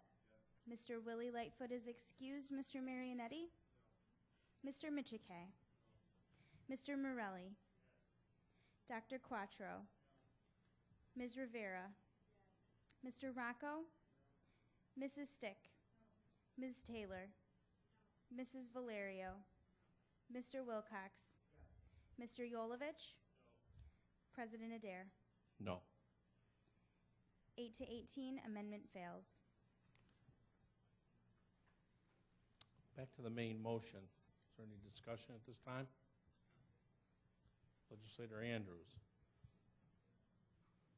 Thank you, Mr. President. I rise briefly just to explain my vote this evening after going through all those amendments. Thank you, everyone, for taking the time. I first want to just thank and appreciate those who served on the Charter Committee for the time that they put into that effort over the past year, as well as the administration for working with them and providing information, and the staff of everybody's offices, really, who worked on this. I know it was a big undertaking, a lot of work that had to be done, so thank you for doing that. I don't actually object to a lot of the proposed changes to the charter. Most of them are relatively minor, bringing a lot of it up to date and tinkering around with some language. So there aren't a lot of objections that I have to that. But I do feel like we missed an opportunity here to make some more significant changes to the charter, some of which we proposed this evening in the course of tonight's debate about these amendments, and others that didn't make it up tonight but that were contemplated or discussed throughout the year. And so I would have felt better voting for the proposed changes tonight if some of those recommendations had been included. I think we did miss an opportunity to undertake a different sort of redistricting process, something that a lot of other governments are starting to do. I think reining in our borrowing, as Legislator Haney proposed for the pension, restricting the pension borrowing would have been a step in the right direction, as well as restricting the ability of the county executive to enter into long-term, very expensive leases without coming for the legislature's approval. So I would have loved to have seen some of those ideas incorporated tonight. And I also have, over the course of the past year, had a couple of concerns about the process that was followed. The original appointment of the Charter Committee was for a duration of 6 months, and that would have expired in November because the committee did start in May. And so it was never reappointed, the members were never reappointed through this body, which would have been my preference to see, to have full confidence that the Charter Committee was operating according to the charter itself, which I think you could argue it did not when it went past that 6-month time period. And then lastly, just after the committee did meet and make its final recommendations, at that point in time, the committee approved those and recommended them to us. But before they got to us, there was a change that was made by the law department, and then the committee was never asked to vote on that change. And so that just, again, opens up a question about the process that was used at that point. So for those reasons, I am going to vote against the recommendations that were included tonight, but I do still agree with many of them that were incorporated. Just wish we had been able to go a little bit further to have some more comprehensive changes to really move our county forward. but I do thank everyone for their time and for what we went through tonight with discussing the proposed changes. Thank you. Thank you. Is there any other discussion at this time? Legislator Draw. Mr. President, I'm very proud to rise tonight in support of this referral. As a member of the Charter Review Committee, I'm keenly aware of the hard work that was done by all our committee members. Also, along with, I want to thank the administration for opening their doors, all the county departments. We worked diligently with them, each of them one-on-one. I'd also like to, including my colleague from across the aisle, Legislator Lightfoot, we worked together on this committee. The community, we spent months looking in depth at this Monroe County Charter. We held public meetings both in Monroe County and in the city of Rochester. People had numerous times to come out and speak to us, to email us, to check our website, to contact all of us on our committee, as well as to the offices and express their concerns and their feedback to these proposals in this charter review update. It was great to see so many people that were engaged in all these proposals and contributed to this process. I'm going to be voting in favor of this. This is a bipartisan referral tonight because it's great for us. It makes great strides in us to bring us into the 21st century. I'd also like to publicly thank, again, Legislator Lightfoot, who served on this committee with myself, along with you, President Adair. I'd like to also thank Fred Holbrook from the community, John DeCaro, Jared Lust. Along with our administration, we have Deputy County Executive Dan DeLoss, and we had Meredith Smith, our county attorney, who advised us, or told us where we should be going to get some information in the departments. We appreciate that. I think we worked together very well. I'm very happy to be supporting this referral tonight, along with my colleagues. Thank you. Thank you. Is there any other discussion at this time? Legislator Kaley. Thank you, Mr. President. I rise to explain my vote. And I know I'm just anticipating that everyone will agree that fresh from my victory with my amendment, that I would be voting in the affirmative. I am voting affirmatively for this work. When you can get them. You take a win when you can get it. A little hollow, though, little hollow. It was just an edit. It was just an edit. But let me just explain a little bit farther. I am disappointed that some of the meatier amendments did not gain the support of this body, and I reflect on what my colleague, Mr. Baroth, said earlier, that there's the opportunity to bring these issues forward again. And I look forward to being here, giving you all a rest, but I will be here a little bit longer than some, and I will be bringing these issues back up. Not that I haven't enjoyed working with everyone and you're still here for a little while longer, but I do look forward to, hey, you're a hard nut to crack. And I'm looking forward to working after a couple more years on some of these issues that I think that they'll have some energy and they'll move forward on a few of these things. Thank you. Thank you. It's like somebody reading my obituary. Is there any other discussion at this time? Legislator Baroth, the floor is yours. Thank you very much. Through the chair to my colleagues on the other side of the aisle, I look forward to working with you in the next 2 years as well. And wow. And I would just like to point out that while nothing is perfect, and the proposed charter amendments that we're voting on now, they're not perfect. I do think they are a step in the right direction. I do think in some cases we did not take advantage of opportunities that were there, but that's okay. Fact is, it's an improvement, and as such, I will be voting for it. Problems included, it has my vote nonetheless, and I promise you in the next couple years, and if I'm lucky enough to be reelected after that, in the years beyond, I'd be quite happy to work with anyone on either side of the aisle to make improvements to the county charter or any other piece of legislation. Thank you. Thank you. It's the first time that anybody's brought up the idea that some of us, Mary, will be leaving soon. Thought we were here forever. Is there any other discussion at this time? Seeing none, I'll move to a roll call vote. Mr. Tucciarello? Ms. Andrews? Mr. Ansello? Mr. Baroth? Ms. Boyce? Dr. Carbone? Mr. Colby? Mr. Daniele? Mr. Delahanty? Mrs. Draw? Mr. Gamble is excused. Mr. Gamina is excused. Mr. Haney? Mr. Howland? Ms. Kaylee? Mr. John Lightfoot? Mr. Willie Lightfoot is excused. Mr. Marionetti? Mr. Michike? Mr. Morelli? Dr. Quattro? Ms. Rivera? Mr. Rocco? Mrs. Stick? Ms. Taylor? Mrs. Valerio? Mr. Wilcox? Mr. Yolovich? President Adair? Yes. 21 to 5, resolution passes. Thank you. We will now proceed with the considerations of motions, resolutions, and notices. Will the clerk please read the next item on the agenda? Mr. Tucciarello, the floor As is you yours. remember earlier in the meeting, I reserved this time to address you and make a motion, and I'm prepared to do that now. Very good. I would like to move that referrals number 3 through 29 be moved, and we will be left with items 30, 31, and 34. Do I have a second to that?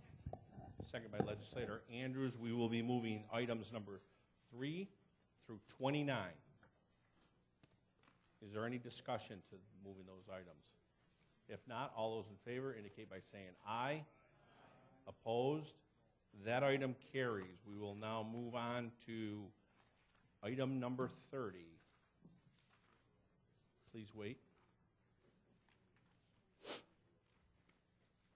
I am ready. Go ahead. Item number 30, referral 14-0168, amend resolution 69 of 1989. It is moved by Legislator Lightfoot, and it is seconded by Legislators Yolovich and Michike. Is there any discussion at this time? The floor is yours, Mr. Lightfoot. Thank you, Mr. President. I'll go right to the point, and I won't crack any jokes. This particular legislation increases opportunities for women by 50% in our capital improvement projects and programs here at Monroe County, and it also creates opportunities for minorities by raising it and increasing it by 20%, Mr. President. And Mr. President, this raises the bar for our Monroe County policy.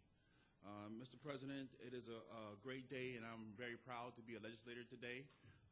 This legislation for the last few weeks has coming up to it has gave me some sleepless nights, and I have found the picture of a shot of the legislative body that I first received. When I first came on board, it was in a drawer file. There's a very colorful shot. It has Barker on it. And I didn't know what to do with it, Mr. President, and I'm sharing this with my colleagues because anything in my living room or in my dining room has a meaning to it, and it has a story to it. And so the picture didn't quite fit the decor of my living room. But when I was cleaning out the desk the other day, it had some meaning to it. This particular picture now has a story to it, and this story is this legislation that we're going to approve today. My degree is in urban communities and social change with a minor in statistics. This is what I do, analyze trends and change for our communities. And Mr. President, this is definitely something that I'm appreciative of our administration bringing forth, and my legislators, colleagues working with. And I am very, very proud today, Mr. President, to be a Monroe County legislator serving with this administration and these colleagues of mine. Thank you very much. Thank you. Is there any other discussion at this time? Legislator Marinelli. I'd just like to say that I'm proud to support this proposal, which I believe makes a good faith effort to increase participation rates of women and minority-owned businesses on county construction projects. I think there's a careful balance between encouraging participation and creating unattainable goals, and I believe this proposal finds that balance. As such, I'd just like to thank Legislator John Lightfoot for bringing this proposal forward, and I'm happy to support it tonight. Thank you. Thank you. Is there any other discussion at this time? Seeing, yes, Legislator Lightfoot. Mr. President, this legislation, according to last year's capital improvement projects, would have put $1 million more back into the community for these standards for minorities and women. So I don't know what it would be this year because I didn't crunch the numbers, but this is a great effort. Thank you. Okay, thank you. Is there any other discussion at this time? Legislator Cayley. I'm sorry, I didn't see you before. Thank you. I support of Legislator Lightfoot's legislation, and I appreciate the work that he's done on this, and I believe that it's a very positive step in the right direction. Thank you. Thank you. Is there any other discussion at this time? Seeing none, all those in favor indicate by saying aye. Opposed? The item carries. Congratulations, Legislator Lightfoot.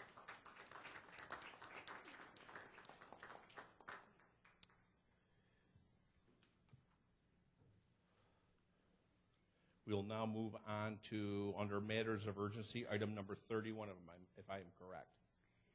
I am. Thank you. Item number 31, referral 14-0197.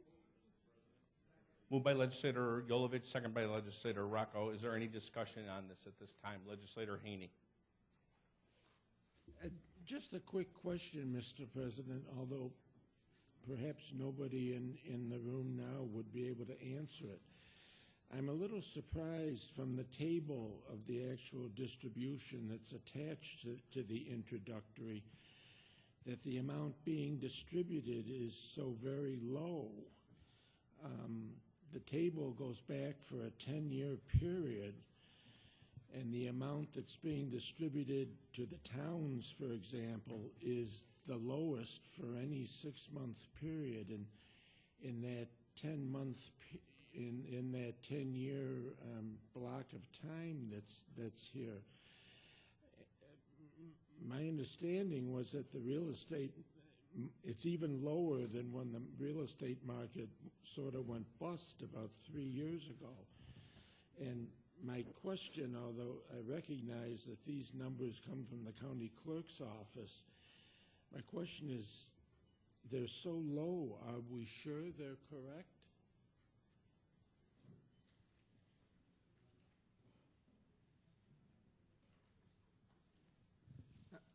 Through the President, the numbers were sent to the state, reviewed by the state, and approved by the state. So we believe them to be accurate. Just out of curiosity, do you know of any reason offhand why the numbers are so low for the last 6-month period? Through the President, the number of transactions was decreased significantly from like a year ago in the same period.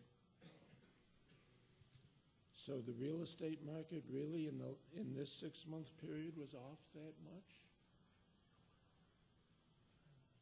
Through the President, yes. Thank you. Is there any other discussion?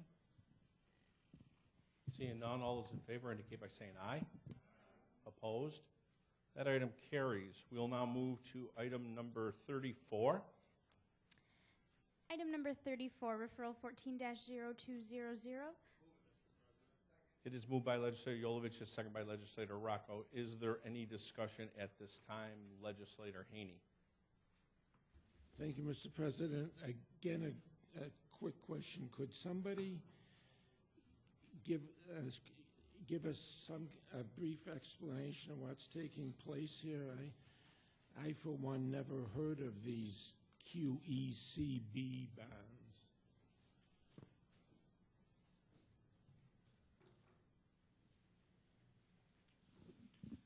Mr. President, qualified energy conservation bonds were authorized by the federal government, I believe back in 2010. This is not actually an allocation of dollars. It's an allocation of an opportunity to issue bonds up to this dollar amount which would allow a bond holder a tax credit on their income tax return. The pool of projects allowable under this program are somewhat limited. Monroe County does undertake several projects that would qualify for this type of borrowing. However, our allocation is so small that the issuance costs would be relatively high, making this somewhat prohibitive. Even better, for those projects the county's undertaken, we have found much more favorable financing from the New York Power Authority. Savings quite significant, less than 1% versus bonds that would carry an interest rate anywhere from 2 to 4%. Through you, Mr. President, are they tax-exempt bonds? Mr. President, these would be tax credit qualified bonds. So the interest is technically taxable to the holder, but then they get a credit on their federal tax return? That is correct, Mr. President. Huh. And you're certain that we have no use for these bonds? Mr. President, I've talked to representatives of J.P. Morgan Chase and Bank of America, and for an allocation of this size, the financing is just not worth the benefit. And with the interest rates made available to us by NYPA, this would just not be favorable at all. Thank you very much. Is there any other discussion at this time? Legislator Boyce? President, to Mr. Franklin, is there any other counties in the state of New York doing this as well? Yes, Mr. President. To my knowledge, the County of Onondaga is also releasing its allocation, and I believe they are specifically reallocating it to the County of Wayne. Any other discussion? Legislator Kaley? Thank you, Mr. President. Through you to the administration. You said that these were issued prior to this year. Did I understand that correctly? Mr. President, I don't have the date of the authorization, but I believe it's from 2010. Thank you. And that answers the question. Is there an expiry? Do these credits expire? Mr. President, I believe they do, but I don't have that factual information in front of me. All right, thank you. If maybe we could just get that in writing if they did expire. I'm just curious. Thank you. Mr. President, it's not the tax credits that expire, it's the ability to authorize and issue debt specific to this program that would expire.